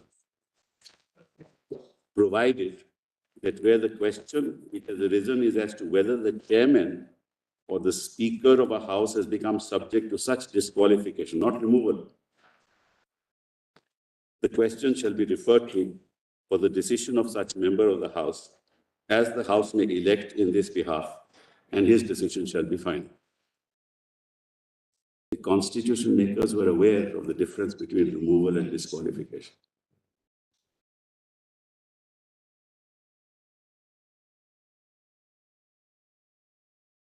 Yes. They were aware. They never incorporated, as your lordship has said also. When the amendments were taking place during this time, during the 93rd Amendment, they never incorporated any of this. And the reason was that when you talked about removal, it was an entirely different regime.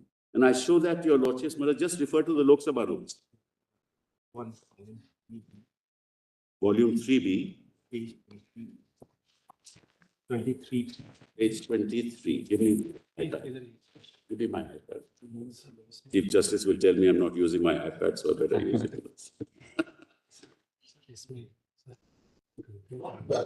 Lok Sabha rules are there. Resolution. Yeah. It's clearly evident from here. Yes, kindly see, Malas. Yeah, please. Resolution for removal of speaker or deputy speaker from office. Page, Where are those rules? page. 3B, Malas.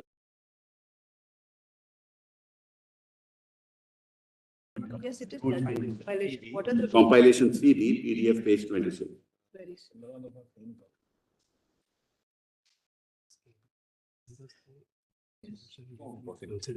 This is what it Yes, yes. explains. Yes, now, if you give me that. 200.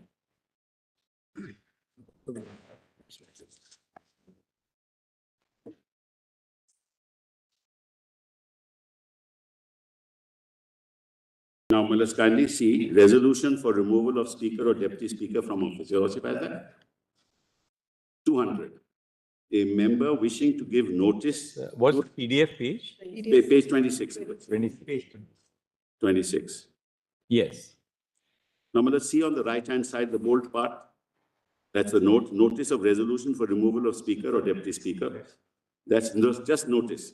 A member wishing to give notice of a resolution under clause C of Article 94 of the Constitution for the removal of the speaker or the deputy speaker shall do so in writing to the Secretary General and shall furnish the full text of such resolution.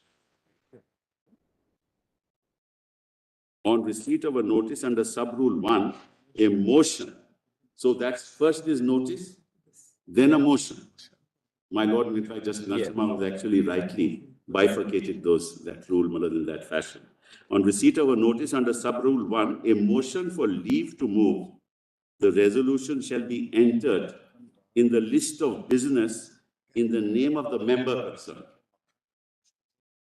on a day fixed by the speaker, provided that the day so fixed shall be any day after 14 days from the date of the receipt of notice of the resolution. There is 179 14-day notice. So, first the notice, then a fixed day for motion. Then, in order that such a resolution, so first of all, notice of resolution, then admissibility of resolution. That's the third stage. In order that such a resolution may be admissible, it shall satisfy the following conditions. Namely, it shall be specific with respect to charges, because removal involves a stigma. That is constitution uses the word removal, not a no confidence. But as your lordship knows, in a no confidence motion, you don't have to give a reason. Well, the house votes and you are out. But in the case of a removal, you have to give reasons. You don't say nabam rebia. In fact, this petition could never have been filed against Malats on 27th, on 26th for an order on 27th. This is no notice in the eye of law. But that's on merits. I'm not going to go into that. Then it shall be clearly and precisely expressed.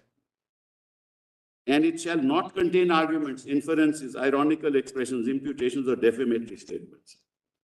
Then 201. Subject to the provisions of 96 of the Constitution, the Speaker or Deputy Speaker or such other person, as is referred to in Clause 2, shall preside when a motion under Sub-Rule 2 of 200 is taken up for consideration.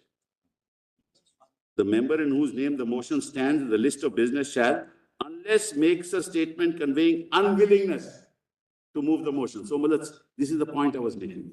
Even when the motion is in the House, he may not be willing to move it. So there can be no injunction for him to continue with the 10th schedule and the proceedings. Because the resolution, let me tell you, I have some experience in Parliament. Let me tell you what happens. What happens is that whenever a resolution... But according to you, there can't be any injunction at all, irrespective of the stage of the motion. Right?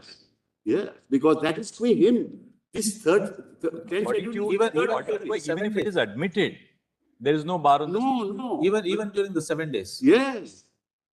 I tell your lordships why. The 10th schedule deals with strangers. The motion deals with him. The 10th schedule deals with third parties. The motion deals with him, so he cannot preside on that particular day when it's under consideration. Well, what has got to do with third parties?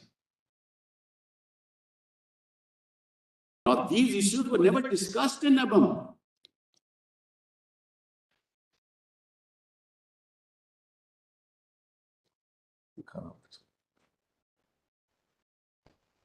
That's why Mavlankar says that there can be no...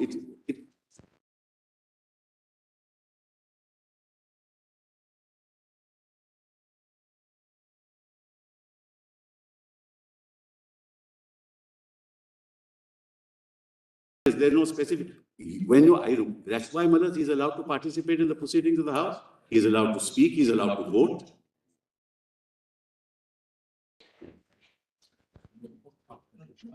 Yeah.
Yes, Mr.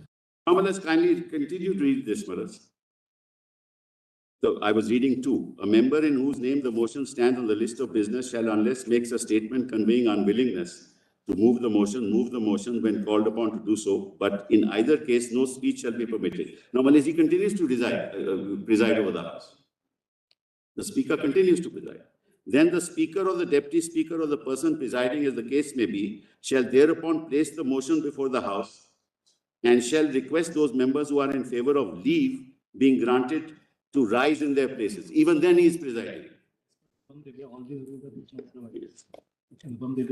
Right. Now, sorry. If not less than 50 members, as I told you, there's 29 there, rise accordingly, the speaker or the deputy speaker or the person presiding, as the case may be, shall declare that leave has been granted and that the resolution will be taken up on such day, not being more than 10 days from the date on which leave is asked for, as the speaker or the deputy speaker or the person presiding, as the case may be, may appoint. If less than 50 members rise, the speaker or the deputy speaker or the person presiding, as the case may be, shall inform that the member has not the leave of the House. On the appointed day, the resolution shall be included in the list of business. Then it becomes under consideration. On the appointed day. That's why I was telling your lordships my experience in Parliament. What happens is, Mullahs, supposing there's a bill, forget about this removal. There's a bill, Mullahs. What do? We stand up and I say, do I have the leave of the House to introduce the bill? The House is asked for, the leave is granted, I introduce the bill. But it's only introduction. Then, Mullahs, the matter goes to the Business Advisory Committee. In the Business Advisory Committee, after discussion with everybody as to when you should bring the bill up, Mullahs, then a date is fixed. Then on that particular day, Mullahs, some other matter may be going on, Mullahs, it doesn't come up, it goes on to the next day.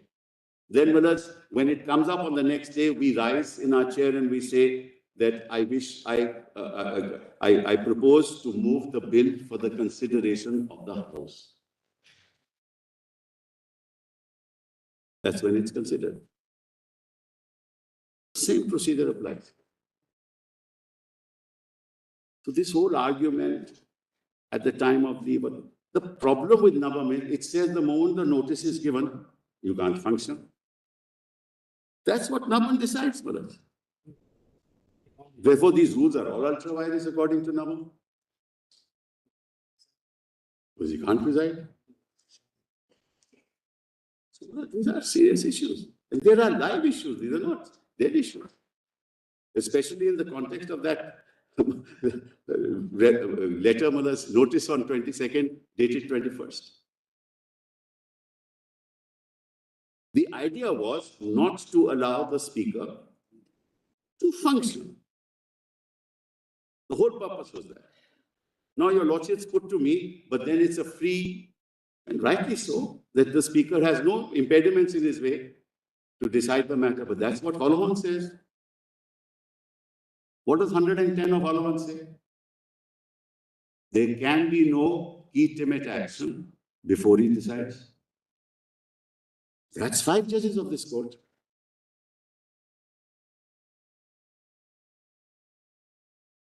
Therefore, the 27th order could not have been passed. Your lordship put it to me that no, he only adjourned it. In the interim, I adjourn it. I give them time to file a reply. What does in the interim mean? You extend the time, I can't decide. What else is it except stay? What else is it except violation of para 110 of Navam Rabia? What else is it but it's a quitimate order? Can you put it in any other framework? No, I'm sorry. So Navam, Holohan says you can't interfere.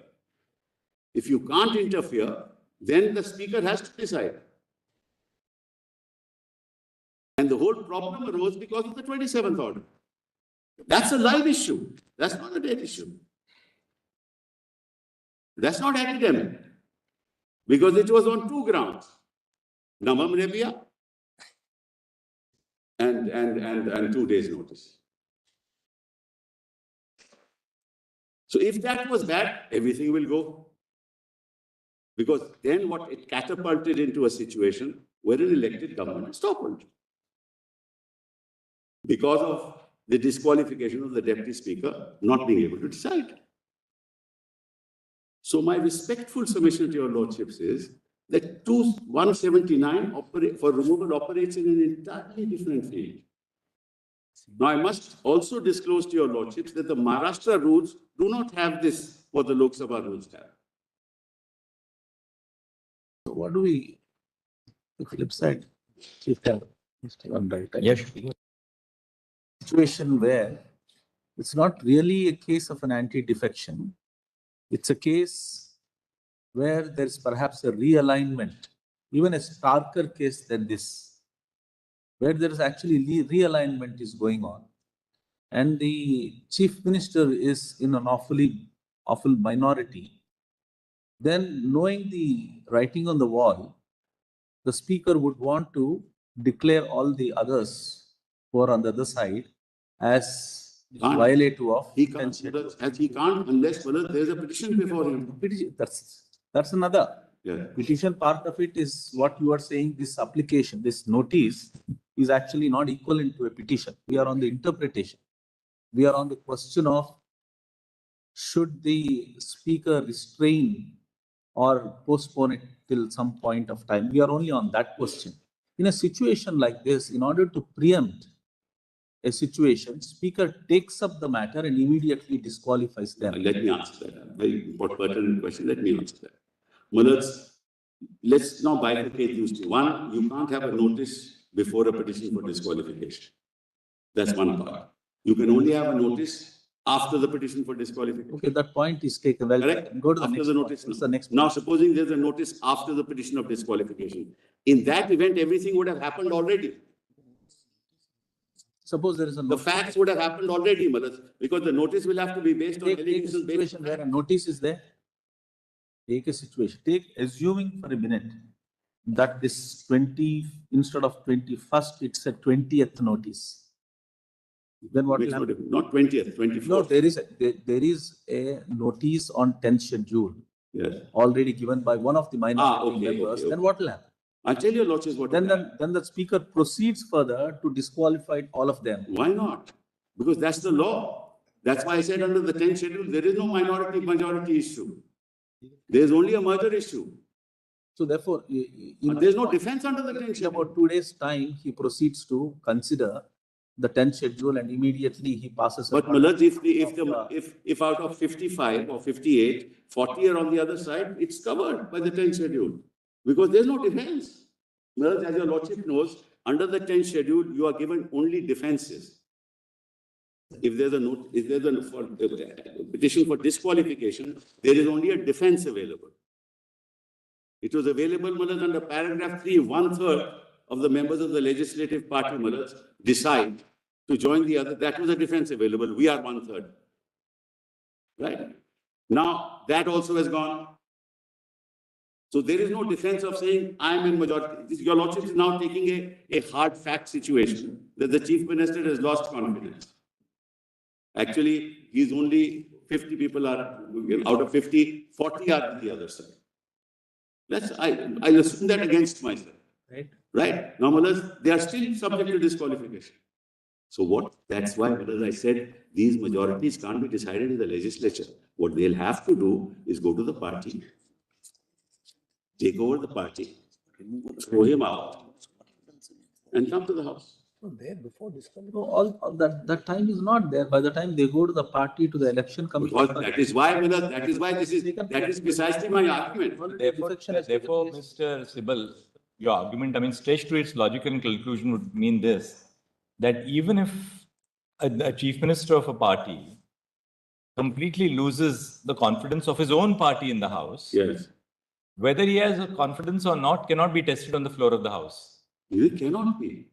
Which means that, according to, therefore, that a chief minister and a willing ally in a speaker, the speaker will have to be with him. At least two people will have to be. You can support, because we're not dealing with a defection. No, I understand.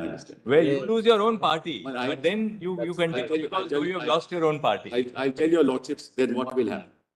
It's very simple, Mullahs, then what will happen. Then what will happen is that under the scheduled Mullahs, the speaker will be removed. Without any other thing, Mullahs. The speaker a motion will be passed or whatever. The speaker may be removed and another speaker may be installed. But that's another issue. That situation has not arisen. At the moment, we are Mullahs on what?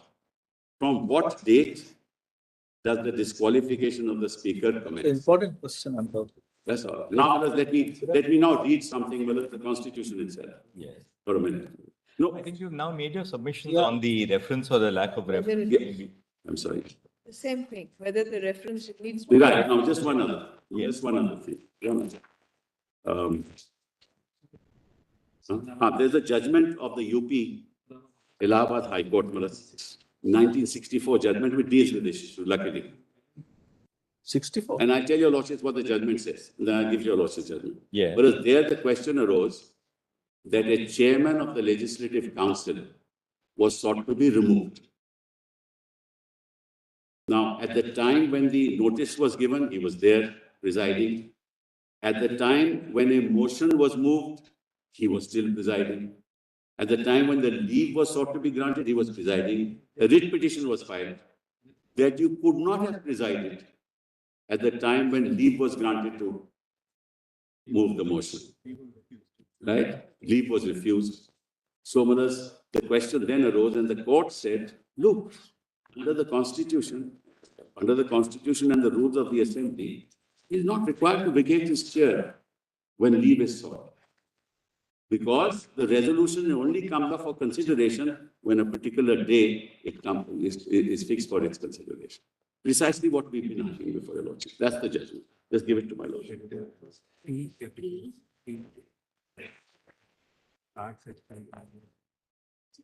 60 of PDF. Page number 60 of the PDF.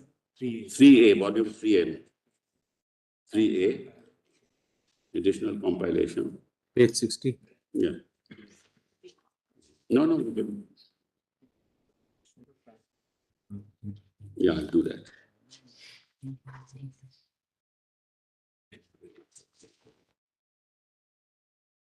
It's AJ Faridi. Faridi versus I cannot violate the. Yes, if your lordship has the PDF page 60. Yes. Yes. Now just see, but just the facts. The petition under Article 226 has been filed by Dr. So-and-so, who is a member of the Assembly. The three opposite parties in the petitions are so-and-so. On 11th February, Faridi and 8 other members of the council gave notice of resolution. Following resolution, Raghunath Vinayak, Dhulekar, being unfit for the office of the chairman of the council, should be removed from the office under 143 of the rules of procedure and conduct of business of the council. Under this rule, a resolution for the removal of the chairman can be moved only if the leave of the house is given for the purpose of 20 members, by 20 members of the house, rising in support of the same, when so required by the chairman to do. The question relating to leave was included as item number 3 in the agenda. On 2nd March, Raghunath Vinayak, Dhulekar, the chairman of the council, was occupying the chair. After the first 2 items of the agenda were gone through, he put the question relating to leave for the aforesaid resolution to the House and asked such of the members as were in favor of leave being granted rising in their seats. And on only 18 members rising, he announced that the leave had been refused. Dr. Faridi and others protested against Dhulekar himself occupying the chair when this matter was put to the House and later walked out. But we are not concerned in this petition with what happened after the chairman had announced the decision of the House. Dr. Faridi has prayed in his petition for a writ directing or order in the nature of mandamus against the opposite parties to the effect that the proceedings relating to item 3 in the agenda of 2nd of March be treated as ultra-virus, the Constitution, and not effected, and further ordering the chairman to proceed according to the provisions of Article 183, 185 of the Constitution. 183 is para-material to 179. Without applying Rule 143 aforesaid, on the ground that it was ultra-virus and illegal. So then this matter is discussed. Para 47. Page 72. Page 72. Yes. Yes. My lords have for Yes. the words used in clause 1 of 185 are while any resolution for the removal of the chairman from his house, the office is under consideration. And the plain meaning of these words, of course, is that the chairman is required to vacate the chair only when the resolution for his removal from his office is itself under consideration. As has been pointed out earlier, Rule 143 of the Rules of Procedure and Conduct of Business requires that before such a resolution may come up for consideration before the House, leave of the House must be obtained, and it is to be granted by at least 20 members rising in their places in its favor. The rule is within the rule-making authority of the Legislative Assembly under 208 of the Constitution. The Council having itself provided under this rule that leave of the House must be obtained as a condition precedent to the resolution being moved or for consideration, it cannot be said that the resolution itself was before the House when only leave for moving the resolution was being asked for. Next is some arguments were advanced as to the meaning of the word consideration used in clause 1 of 125 according to Webster's such and such act of considering, careful thought, attention, etc. Then the dictionary, rather than just leave a few lines. It is, however, not the meaning of the word consideration which is important. When there is some matter before the House, there is bound to be something before it for consideration. If the resolution itself had been moved, that resolution would be before the House for consideration. And if the question regarding the leave of the House for the resolution being moved was put before the House, it was that question which was under consideration. What is important for being noticed in this connection, therefore, is that not whether the House was considering any matter or applying its mind on the consideration of any matter, but the particular matter which could be regarded as being under consideration of the House. As has just been pointed out by us earlier, what was under consideration of the House was not the resolution itself, but the question as to whether the resolution was to be allowed to be moved. So long as the resolution had not the necessary leave, it could not be before the House. Well, that's, I mean, I'm just pointing out that there's a judgment there. Well, there's two last things that I've done. One is, well, let's kindly read now 179 with me. Last thing.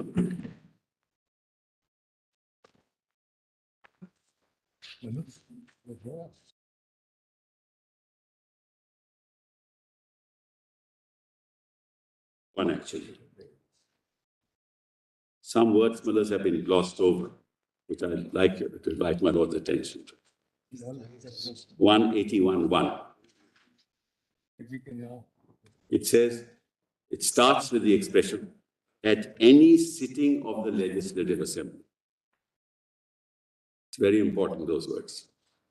While any resolution for removal of the Speaker from his office is under consideration. So, Mullahs, it has to be a sitting in the Legislative Assembly, not outside, while the resolution is under consideration. So it gives you the time, the point in time. Your point. Yes. Yes. Not at the time when leave is granted, not any time earlier. While it is under consideration, the Speaker, or while any resolution for the removal of Deputy Speaker for his office is under consideration, the Deputy Speaker shall not, though he is present, preside, and the provisions of clause 2 of Article 180 shall apply in relation to every such. That's the only embargo. So, Mullahs, the Constitution gives you the point in time, Mullahs, that he cannot preside. Now, this relates to him. There is no conflict of interest between him and third members under the 10th schedule. There is no conflict of interest. So you can't apply the principle of conflict of interest to a proceeding under the 10th schedule where he's dealing with third parties. So the whole premise of the argument is untenable. There are 2 points here. Yes. That is, while is one aspect, and other is that this talks only about himself. And That's all my contention is. You can't make a constitutional assumption, Malad, because the whole argument has been on the premise that there's a constitutional assumption that he'll act mana fide. When Kyoto Holohan, just that paragraph of Kyoto, Malad, I'll give to your lordships, says you can't attribute to the speaker any such mana fide. That's why the provision of the 10th schedule was upheld. And just give your lordship just the page. I marked it on the. Just that paragraph I'll give to your lord. You so easily vacillate from reposing such great confidence on the speaker on the one hand. Within a split second, you would again, you means, I'm saying. I agree. In a split second, we know how the speakers have worked. That's true. But so that's precise. That is why. These two things which go from. That is why the minority, according to me, was right. Because only you had to only strike down that part which gives speaker the authority. The rest of the 10th schedule would be maintained. The problem is with the speaker. Yes. Now, the paragraph is.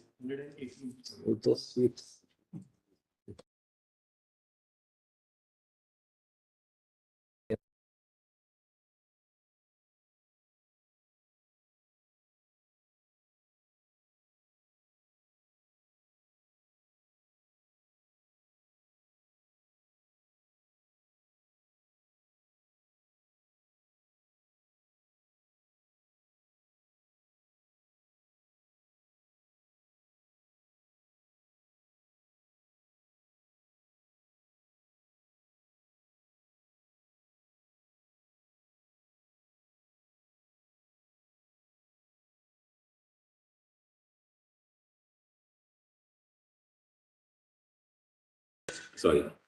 I've done Para, this, Milord. Para? Para 115. Judgment compilation. PDF page 130. Of what? 130. Compilation 1, Milord. 1.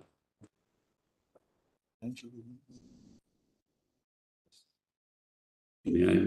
Sorry, I could not hear. Which? Milord, judgment compilation 1, page Quixote made 135, I PDF. said auto judge. a noble judge, a noble chief justice making a noble assumption about That's- Yes.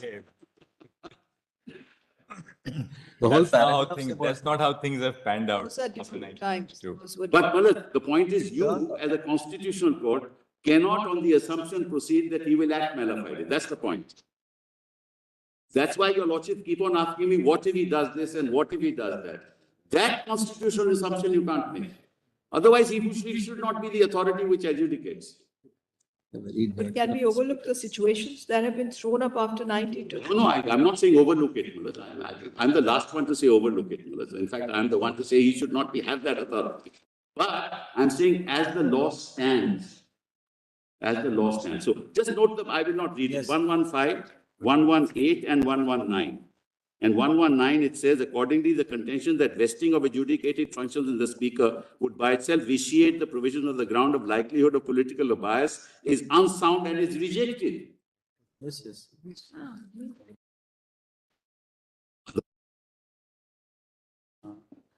Anyway, I'm deeply obliged to you. Thank you. Thank you. I see the Chobdar scenario, Your Lordships.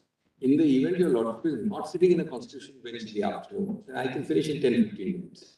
What do you want to do? Because this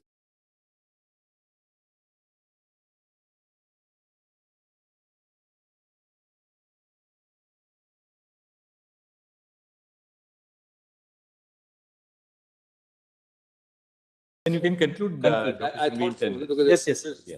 Nice. Your Lordship will pardon me. Yes, sir. Yes, deeply obliged. And I'm grateful to your Lordships for the time you've given. Thank you, Mr. Siddharth. just in point form, a few points.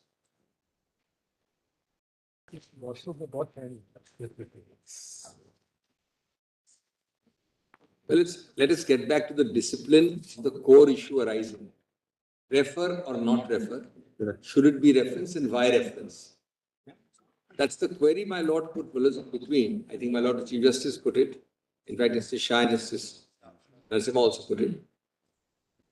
Was Nabam Rebia the basis of their case? Was it the basis of the order? Was it the basis of the entire litigation? Now, Mr. Jethmalani tried to address the issue directly today morning.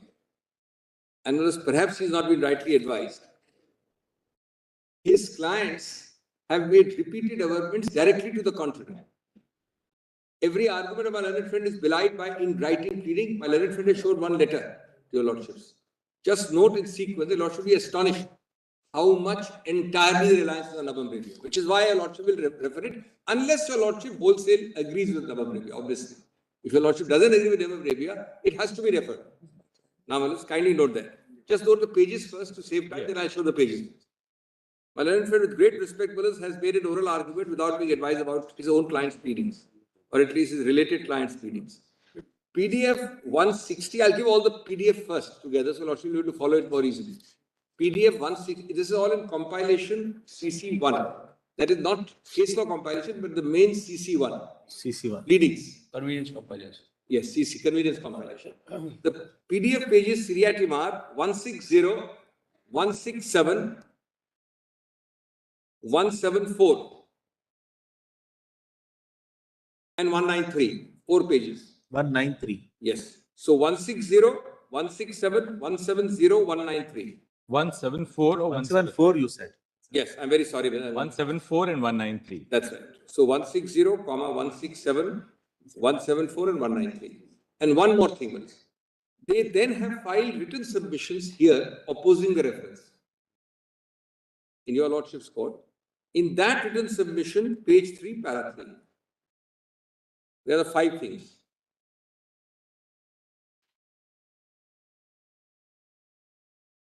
Now, Manis, where is CC1?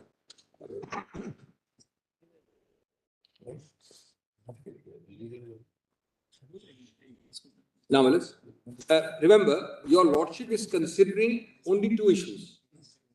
A, are you agreeing with Navam Rebia or not? That your lordship has already heard of the merits first. These are the errors of Navam Rebia, they are the problems, they are the consequences. The other is, Navam Rebia is only a casual, marginal, possibly inconsequential basis of the other side's case. In which case, even if your lordship disagrees, why should your lordship refer it? Number this is completely, I'm astonished. Now turn to Balance 160.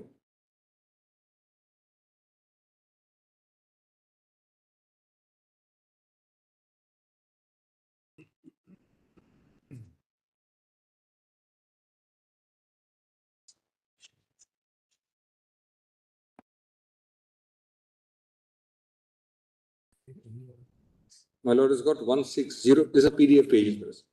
The para I am referring to is Roman 17. This is how we came on 24th, 25th, 27th, etc. of June.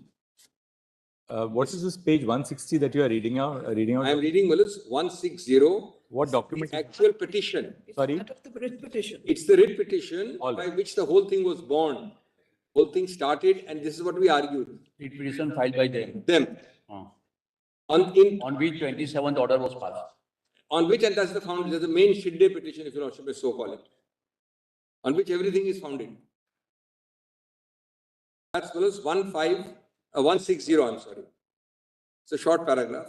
34 MLAs of Shiva Sena issued notice, including few independent MLAs, issued notice under Rule 11 of the Maharashtra Assembly, read with Article 179 of the Constitution to the Deputy Speaker, Mr. Zirwal, to move the motion for removal from the office of Deputy Speaker and requested him to refrain from discharging the functions from immediate effect. A true copy of the translated notice of 21 June, etc., for his removal is annexed. Now, there is one important point here. I did not say it until I showed the page.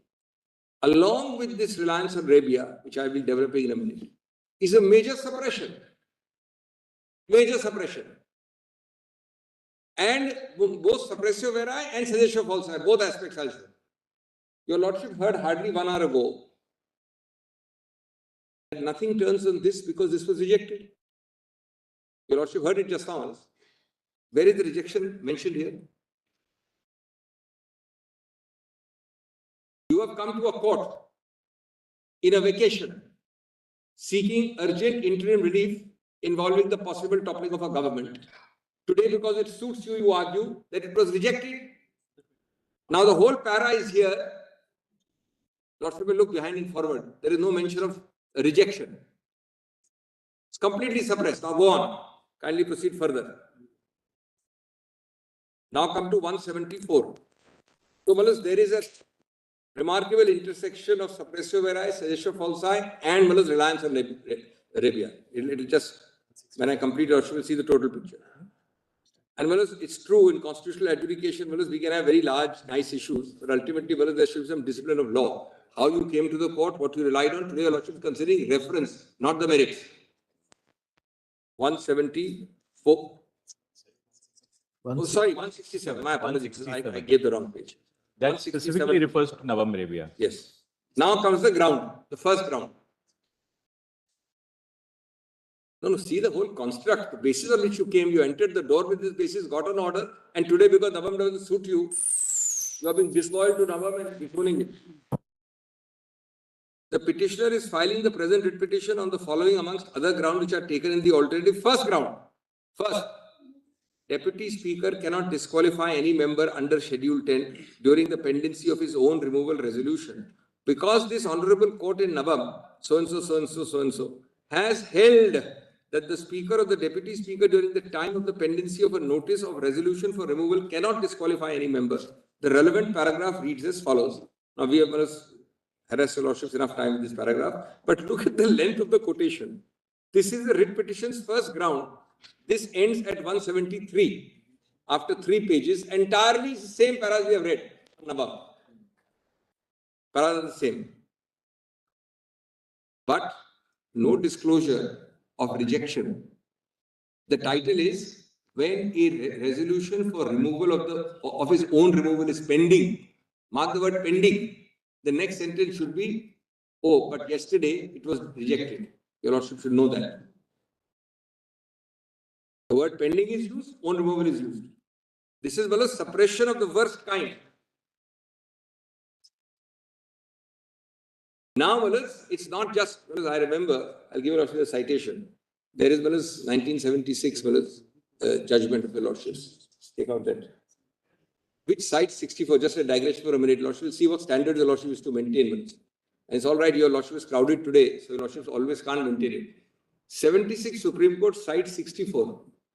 In 64, Mr. Settlewatt appeared. I'll give those two citations to your Lordships. And it was found that one of the grounds in the SLP was false or wrong. Misstatement.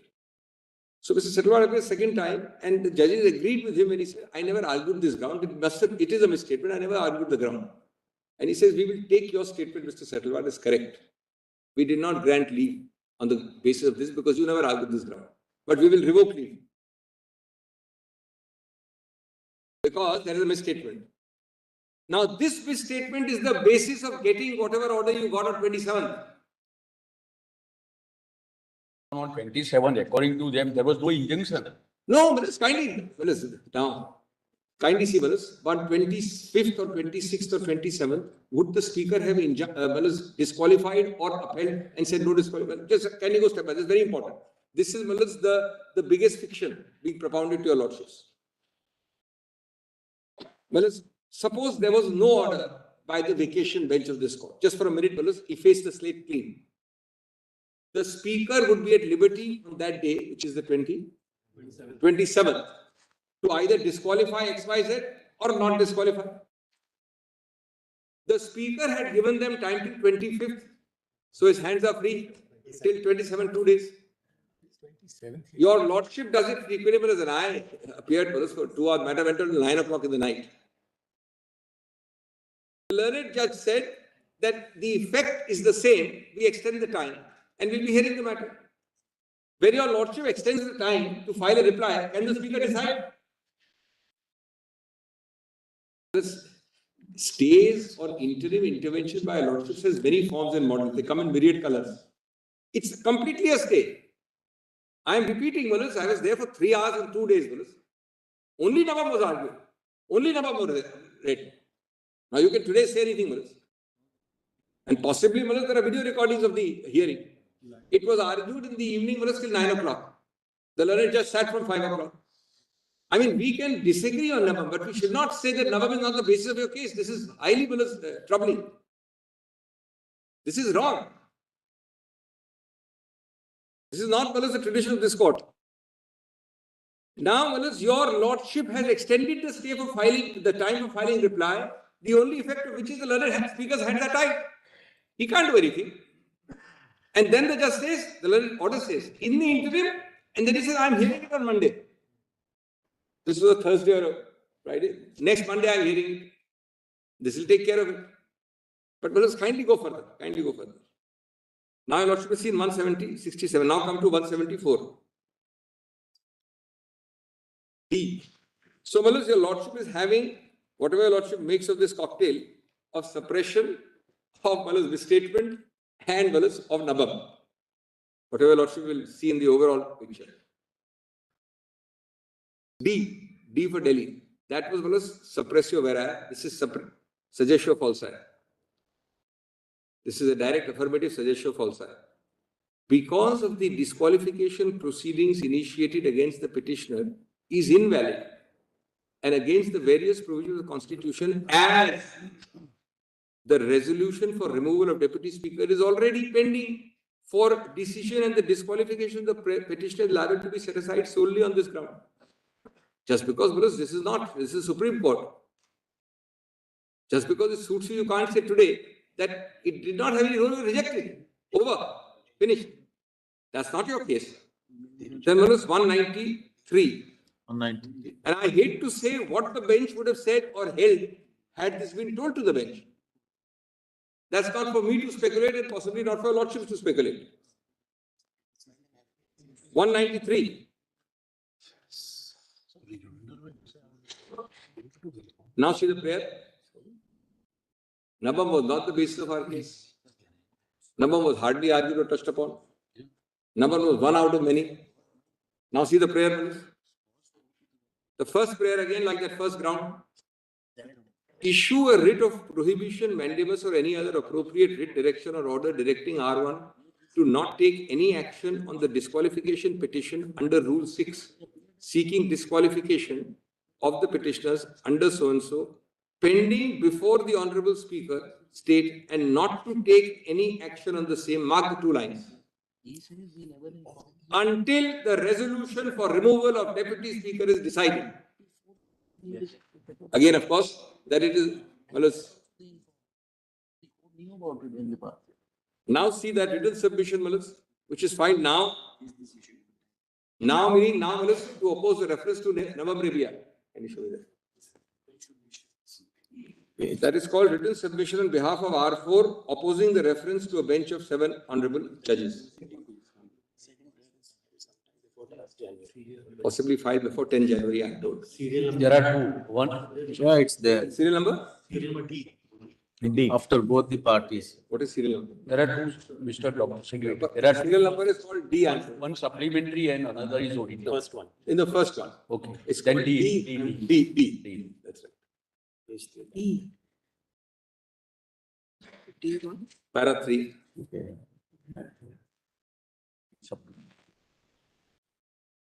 After hearing, may I read one? Which one?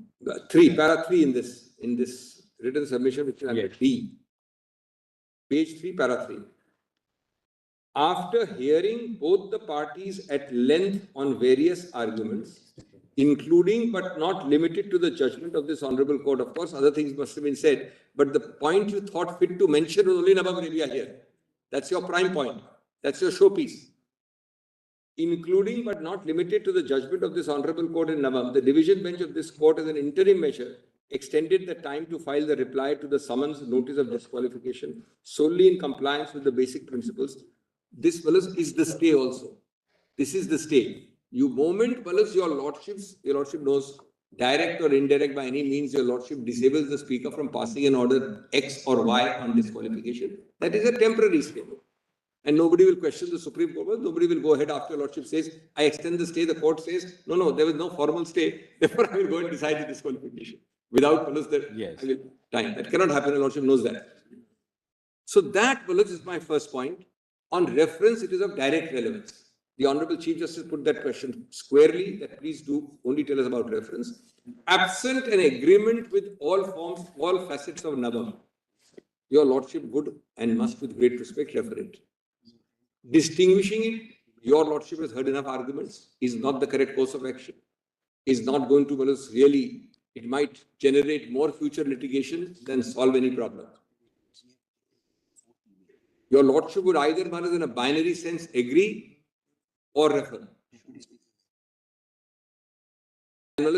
Agreement, according to our side, is not possible for the variety of reasons given respectfully to your lordships. Now, the second aspect is, your lordship has been taken a lot into this 7-day, 14-day notice of intention, actual removal. That's a valid point. But it should not be thought that the reference, as and when it is decided, if made by your lordships, is on a singular point of working out these days or the stage.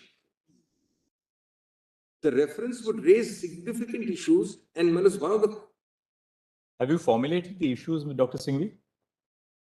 Well, it's not in this writing form. I'll give a one page. Try that. Give a one page. You can try it right now. Because Yes. Now there are many issues, but the core issue would be. No, I'm just saying, in the light of the argument that 7 days or 14 days can be harmonized. Your lordships can hold on notice of intention to remove or the sitting. No, your lordship would have to decide the larger core issue, which a 7-judge bench deserves to decide.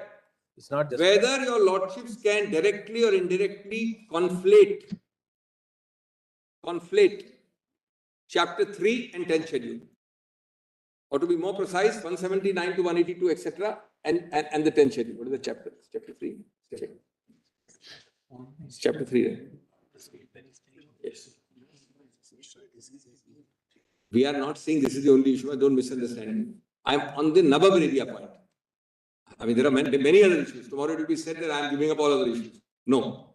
On Nabab area, the issue is not about days and time and sitting. Now, why it has already been said, so I will not repeat this, but just note in bullets why this conflation is very dangerous, or at least has to be decided.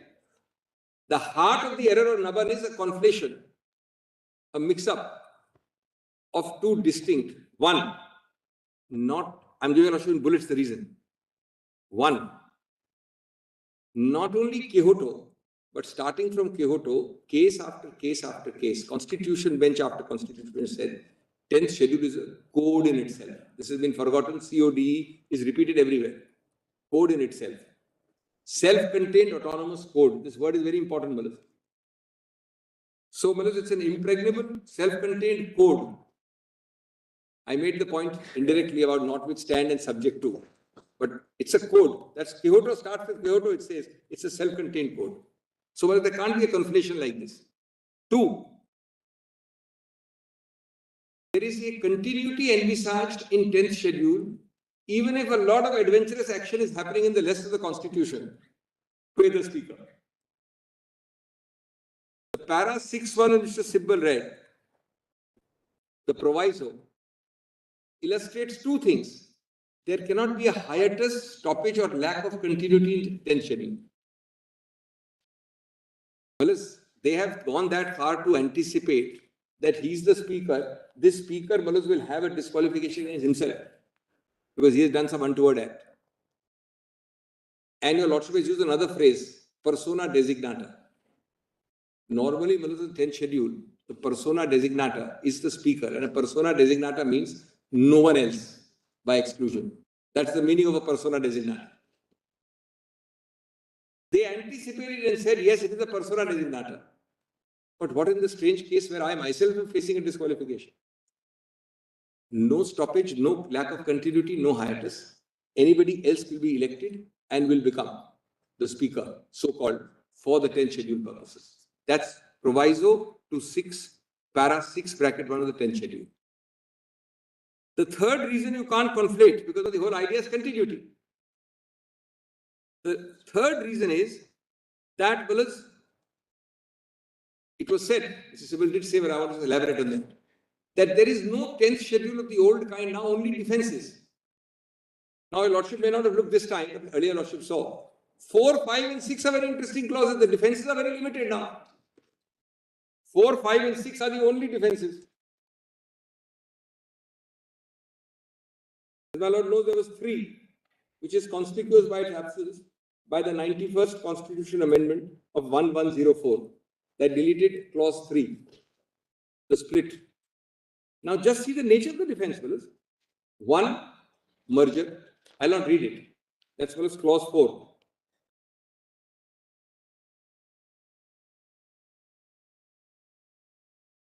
Now merger, fortunately for all of us, is not even alleged or pleaded or claimed by them. Forget your Lordship finding merger. It is not their case. Second exemption is, well, it's a kind of a sympathy,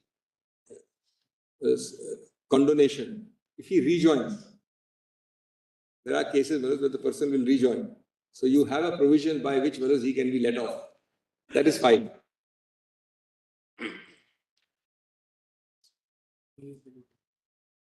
And 6. Actually, it's only 4 and 5. Sorry. Only 4 and 5. 3 was there earlier. Sorry. Now, Malits, that brings me to the 4th bullet under this. What is the purpose of this? Malits, your Lordship will read Mr. Ashok Sen's speech when 85, this was brought in for the first time, 10th schedule. But he said all this constitutional sin, stigma, purity, all that is there in that speech. That had happened, Malits. There were 2 actual names of actual MLAs in Haryana in 1967. These are the names of actual 2 MLAs. That's how this phrase has occurred. Now, he cites all that. Then your lordship has these amendments to delete.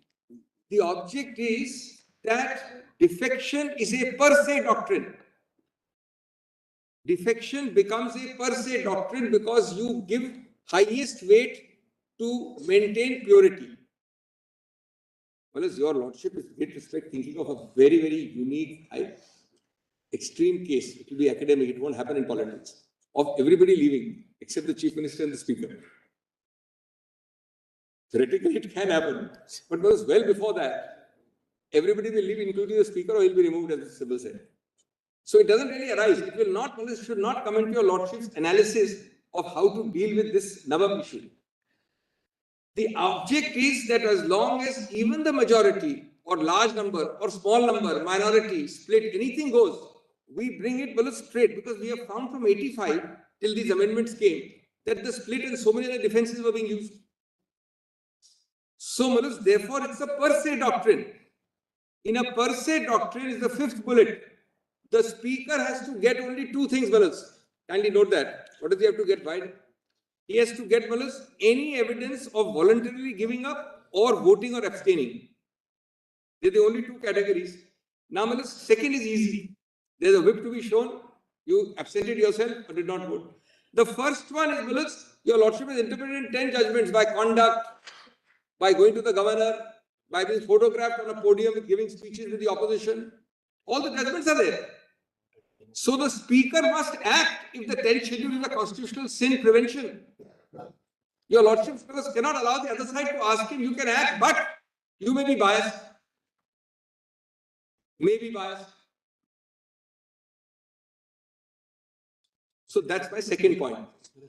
My third point is, this alacrity point. And I'm not on the general point which your lordships asked, but on the particular point which both the Chief Justice and Justice Narasimha asked, on the notice period. Your lordship said they may have some relevance to what is the notice period which the speaker gives. Now there, just for the record, your lordship asked that question. Just note down this and then I'll give your lordship. There are three judgments which are very important. Lordship, note down, then I'll give your lordship. One is Ravi Nayak. It's a division bench from Goa. 1994 Supplementary to SCC 641. PDF 191 of the CC1 case law compilation. Supplementary to SCC page? 94 Supplementary to SCC 641. It starts as your lordship's compilation of cases as PDF 191. And the relevant part is para 24 at PDF 204. Don't go to it, just give me a minute. Don't go to it now. The second judgment is Yedurappa, which is not in any compilation that I know of. Just note the citation, need not go to it. 2011, 7 SCC, page 1. Both of these, Ravi Nayak and Yedurappa, are division benches. Both are division benches. The judgment I'll take your lordships to, which covers these two, is Srimant Patil, which is 2020, volume 2 SCC 595, PDF starting page 1249 and relevant paras are 109 to 112. The ratio is in 112 and the PDF page is 1292. Now note, two things before I read that last judgment only. Goa, which is Ravi Nayak, has a rule of 7 days. Goa has 7 days. Both the Karnataka judgments, Yedurappa and Srimant Patil, also have 7 days. So Karnataka rule is the same as Goa. The actual notice in Ravi Nayak was 2 days. So less than the rule prescribed. This has great relevance to both the Honorable Chief Justice's query and Justice Narasimha's recollection on that, which is important. In Yedurappa, 3 days was given and Srimant Patil, 3 days was given. Again, the rule said 7 days. The nub of the matter is that in Srimant Patil, the 3-judge bench said that what is important is not just the text of the 7-day rule in the legislative rules. The legislative rule will not be mandatory and will not be dispositive. What matters is that because of the urgency and the constitutional sin involved, did he get an effective chance or not? If he gets an effective chance in 3 days or 2 days, it is enough. It's reasonable opportunity. This also sets a record straight because it is not as if Yedurappa is ruling. It has been distinguished and in fact, in that sense, not followed by a 3-judge bench. Kindly see this in the judgment's compilation. Just the last one will suffice. At page 129. No. Only about whether under disqualified inadequate notice. Compilation 1. Case law compilation 1, 1292. Internal proceedings of the House which you are mentioned. 129. Without its disqualification maintained the supreme of the House of the Speaker. This is all based on alacrity. Sriman, 2 days, 3 days, urgency. Of course, even 10 days may not be effective. I'm traveling in Iceland and I get 8 days notice. I may not be able to. And I'm right there, I know everything is happening, then 2 days is enough also. So 109 it starts. The relevant is only 112, but let me just read 109. May I read? Yes. At page 1292. My lords have got it? Yes. The petitioners contend that the principles of natural justice were breached when the Speaker provided for a 3-day notice in derogation of 7(3)(b) of the Karnataka so-and-so rules, wherein a 7-day period is prescribed. On the contrary, the respondents have emphatically stressed on the fact that there was adequate opportunity given to the disqualified members to make out their case before the Speaker. So look at the rival contentions. Counting the days in a sterile manner and the actual effectiveness of the opportunity or adequate opportunity given. That was the rival contention. Principle of natural justice can be reduced to the straitjacket formula. The yardstick of judging the compliance of natural justice depends on the facts of each case. In Das, it is well established. Then they quote Das. This court in Kyoto held that Speaker decides the question as to disqualification, adjudicatory disposition. This view received further elaboration by this court in Ravi Nayak. An order of an authority exercising judicial or quasi-judicial functions passed in violation of principle of natural justice is procedurally ultra vires, therefore suffers from a jurisdictional error. That is the reason why, in spite of the finality imparted to the decision of the Speaker Chairman by 6-1, such decision is subject to judicial review on the ground of non-compliance with the principle of natural justice. But while applying the principle of natural justice must be borne in mind, they are not immutable but flexible. They are not cast in a rigid mold, cannot be put in a legal straitjacket. Whether requirements of natural justice have been complied with or not has to be considered in the context of the facts and circumstances. At this point, the petitioners have placed reliance on Yedurappa. This was the rival view, and argued that in that case, this court had struck down the disqualification order solely on the basis of the fact that only 3 days' notice was given to the members. Now the 3-judge bench leans in favor of Ravi Nayak. However, it is relevant to point out that Ravi Nayak's case, a disqualification order wherein the Speaker had granted 2 days' notice to the members, was upheld. The question is therefore not the number of days that were given by the Speaker for answering the show cause, rather to see whether an effective opportunity of hearing was provided. This brings us to the point already reiterated and not a straitjacket formula. So, this is the overwhelming alacrity fed into all judgments of 10th schedule because of the overall object. And one last thing here about alacrity. There is a judgment of your Lordship from Maharashtra, I believe. Jalmi versus Speaker. 1993 to SCC 703. Give me the PDF page. PDF 168. Same compilation, PDF 168. 93? 1993 to SCC 703.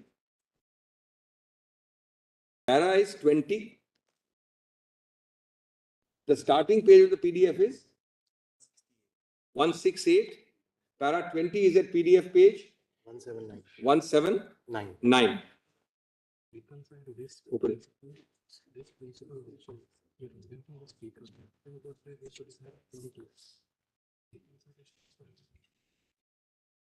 There is no indication in Vrindavan Nayak 65 that the delay in raising the question of disqualification provides justification for refusing to decide the same. And the emphasis really is on a prompt decision by the competent authority on the question being raised, since it is not in the interest of the constituency which such a member represents to delay the decision. It's the other way around. One of my friends argued that constituency will become vacant. On the other way around, the cloud should be decided this way or that way. This decision is an indication the authority competent to decide must act promptly in deciding the same. Once it is raised even by a citizen, in order to prevent a disqualified member from representing the constituency after incurring disqualification subsequent to his election, so long the question remains a live issue during the tenure of the member. This is dealt with. This is on general promptness. I am not on the case today. It's on general promptness. Now, Malas, two more things that I have done. One is, Malas, I believe Mr. Maninder Singh read Shivraj Chauhan or Mr. Jethmalani. That I'm not getting into. Malas. There are two delightful paras there which are directly in my favor. Shivraj Chauhan, which I had the privilege of arguing before a bench of which my Lord the Chief Justice was a member, was a reverse case on facts. But your Lordship accepts today's principle in the very para my learned friend has read. Can you turn to that for a minute? PDF 1390, para 80. The principle your Lordship accepts, but the converse set of facts, it applies in the reverse. Judges have given up their lunch, you can wait until longer. Now, Manas. We are not saying anything, yeah? I am replying to Mr. Maninder Singh, Manas. If your Lordship is gracious enough to give up your lunch, Manas, we can all wait for 5-7 minutes more, Manas. Don't keep on doing it. Manas, para 80 is what my learned friend read. I'll read only my two portions selectively, Manas. Placitum B to C and placitum E to F. Can you note that in the same para 80? Yes. And kindly underline those lines. But when you focus on the line, it becomes clear, Malas, what is the... This is on the non-conflation, the core point that you must keep them apart. Code versus a separate part of the Constitution. I'm reading from B, placitum. The holding of a trust vote operates in a distinct field from the issue as to whether one or more individual members of the Assembly have embarked upon a voluntary act of resignation or have incurred the wrath of the 10th schedule. Holding a trust vote is necessary to ascertain whether the Council of Ministers, headed by the Chief Minister, has the confidence of the House. Then Your Lordship goes on, the continuous existence of that confidence is crucial. So that is one category, Your Lordship says. Now see below, E. E placitum, 2 lines below E. Neither the governor nor for that matter the court can entrench upon the power of the speaker. But the pendency of the proceedings before the speaker cannot be a valid basis to not have the confidence of the House in the government determined by convening of a floor test. I'm not saying Your Lordship is dealing with this context, but Your Lordship schematically and conceptually separates the two categories. One is the floor of the House, the other is the 10th schedule. Neither the governor nor... And just to end in a minute, that word sitting goes along with the word while. While was mentioned by him, sitting I had mentioned in my opening. 181 uses the crucial word sitting. Now, whereas in Parliament or in assemblies, sitting is on that day, that moment. It's not session. It's not intercession. That's a separate word used. Or whereas days when there are no sittings, which are intercession days.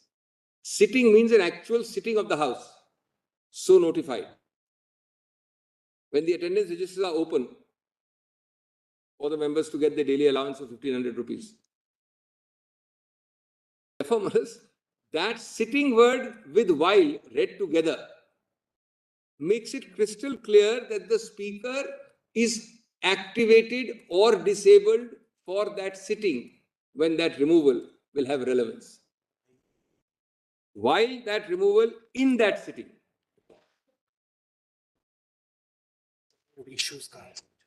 Well, can I give you Lordships this one issue I have formulated, the core issue of conflating or not conflating.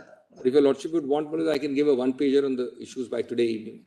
Certainly, you can give us one But just page. take note of this and answer this also. There's a little contra judgment which has taken a different view. 2012 to SCC 708. Just get it from here. Could I just on facts? No, Your Lordship, I have another question. That 21st issue of the letter not being pointed out, since I was there, could I just indicate, because that came in the rejoinder, just that and Naik, I'll take 2 minutes, if your lordship permit. Well, as far as Naik, which is now being cited in rejoinder, 708. my learned friend is wrong, because Naik was a case where the MLAs went and met the governor. Okay. There were 4 videos taken. And after that, the court said that there are videos of you meeting the governor and withdrawing support, where is the question of more than 2 days' notice. We are not talking about withdrawing support. We are talking about that you're no longer the leader within the party. Anyway, There's a faction which is in a majority within the party. So there's no defection. Secondly, my lords, on suppression, with great respect, my lords, my learned friend is not being right at all. 21st, firstly, no one said it in the opening, but let me point it out as an officer of the court. 21st of June, a notice is issued on page 49. On 22nd of June, a hard copy of the same notice is received, signed by 34 MLAs. My learned friend refers to an email of 24th of June, which is replied to by saying that this is from a unverified account and we are rejecting. And that very email reply of the speaker says, I've met Mr. Chaudhary, I've met Mr. Prabhu, and I'm satisfied with what they are doing. And my learned friend comes and says that we've suppressed. Dr. Dhawan, on behalf of the deputy speaker, was present in court. He pointed this out or attempted to bring this to the notice of the court to say that we have rejected it. And there the court said, Mr. Dhawan, 34 MLAs have signed it. And you are saying Let me end. My learned friend talks about suppression. That's all. Let me now end, Balas. Yes. By one para of Jagjit Singh and one answer to my lord's query. No, just have a look at it. No, I must answer it immediately. It'll take 2 minutes only, because your lordship is rising. I don't want to take your lordship. Jagjit Singh case is very important. Just note it, Balas, in your lordship, same compilation at PDF. 1 second. At 866, actually 865 bottom and onto 866. Jagjit Singh. The same compilation is Jagjit Singh. It's a constitution bench. No, sorry, 3 judges. 3 judges. Constitution bench. 1 minute. Jagjit Singh? It's a constitution. Rajendra Singh Rana. No, my apologies. Called Rajendra Singh Rana. That's a constitution bench. Rajendra Singh Rana, not Jagjit Singh. Rajendra Singh Rana. This para, just read, Balas. The lordship will turn to this 866. On the alacrity point, which I was on. Just 2 minutes, I just finished. No, we get the point. I mean, that's, have a look, No, because for completion, I have given you. Yes. Not for you. No, but What is the page of Rajendra Singh Rana? Before I answer- What is the page? Page 866, continuation of para 45.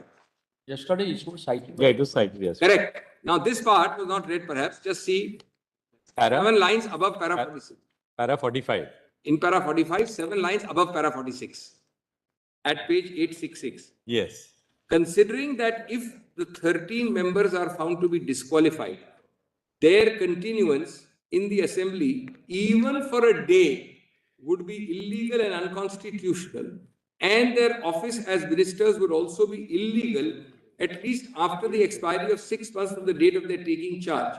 We think as a court is bound to protect the constitution and its values and the principle of democracy, basic feature, this court has to take a decision one way or the other on the question of disqualification of the 39. Thank you. And Malas, the judgment my lord just handed, that's Yedurappa. That's Yedurappa. And Yedurappa is Malas, my learned friend. Even assuming. That your lordship argued that. Even assuming it says. Yeah. Okay. And Malas, your lordship said contention with para 53. Not my contention. No, I'm saying this.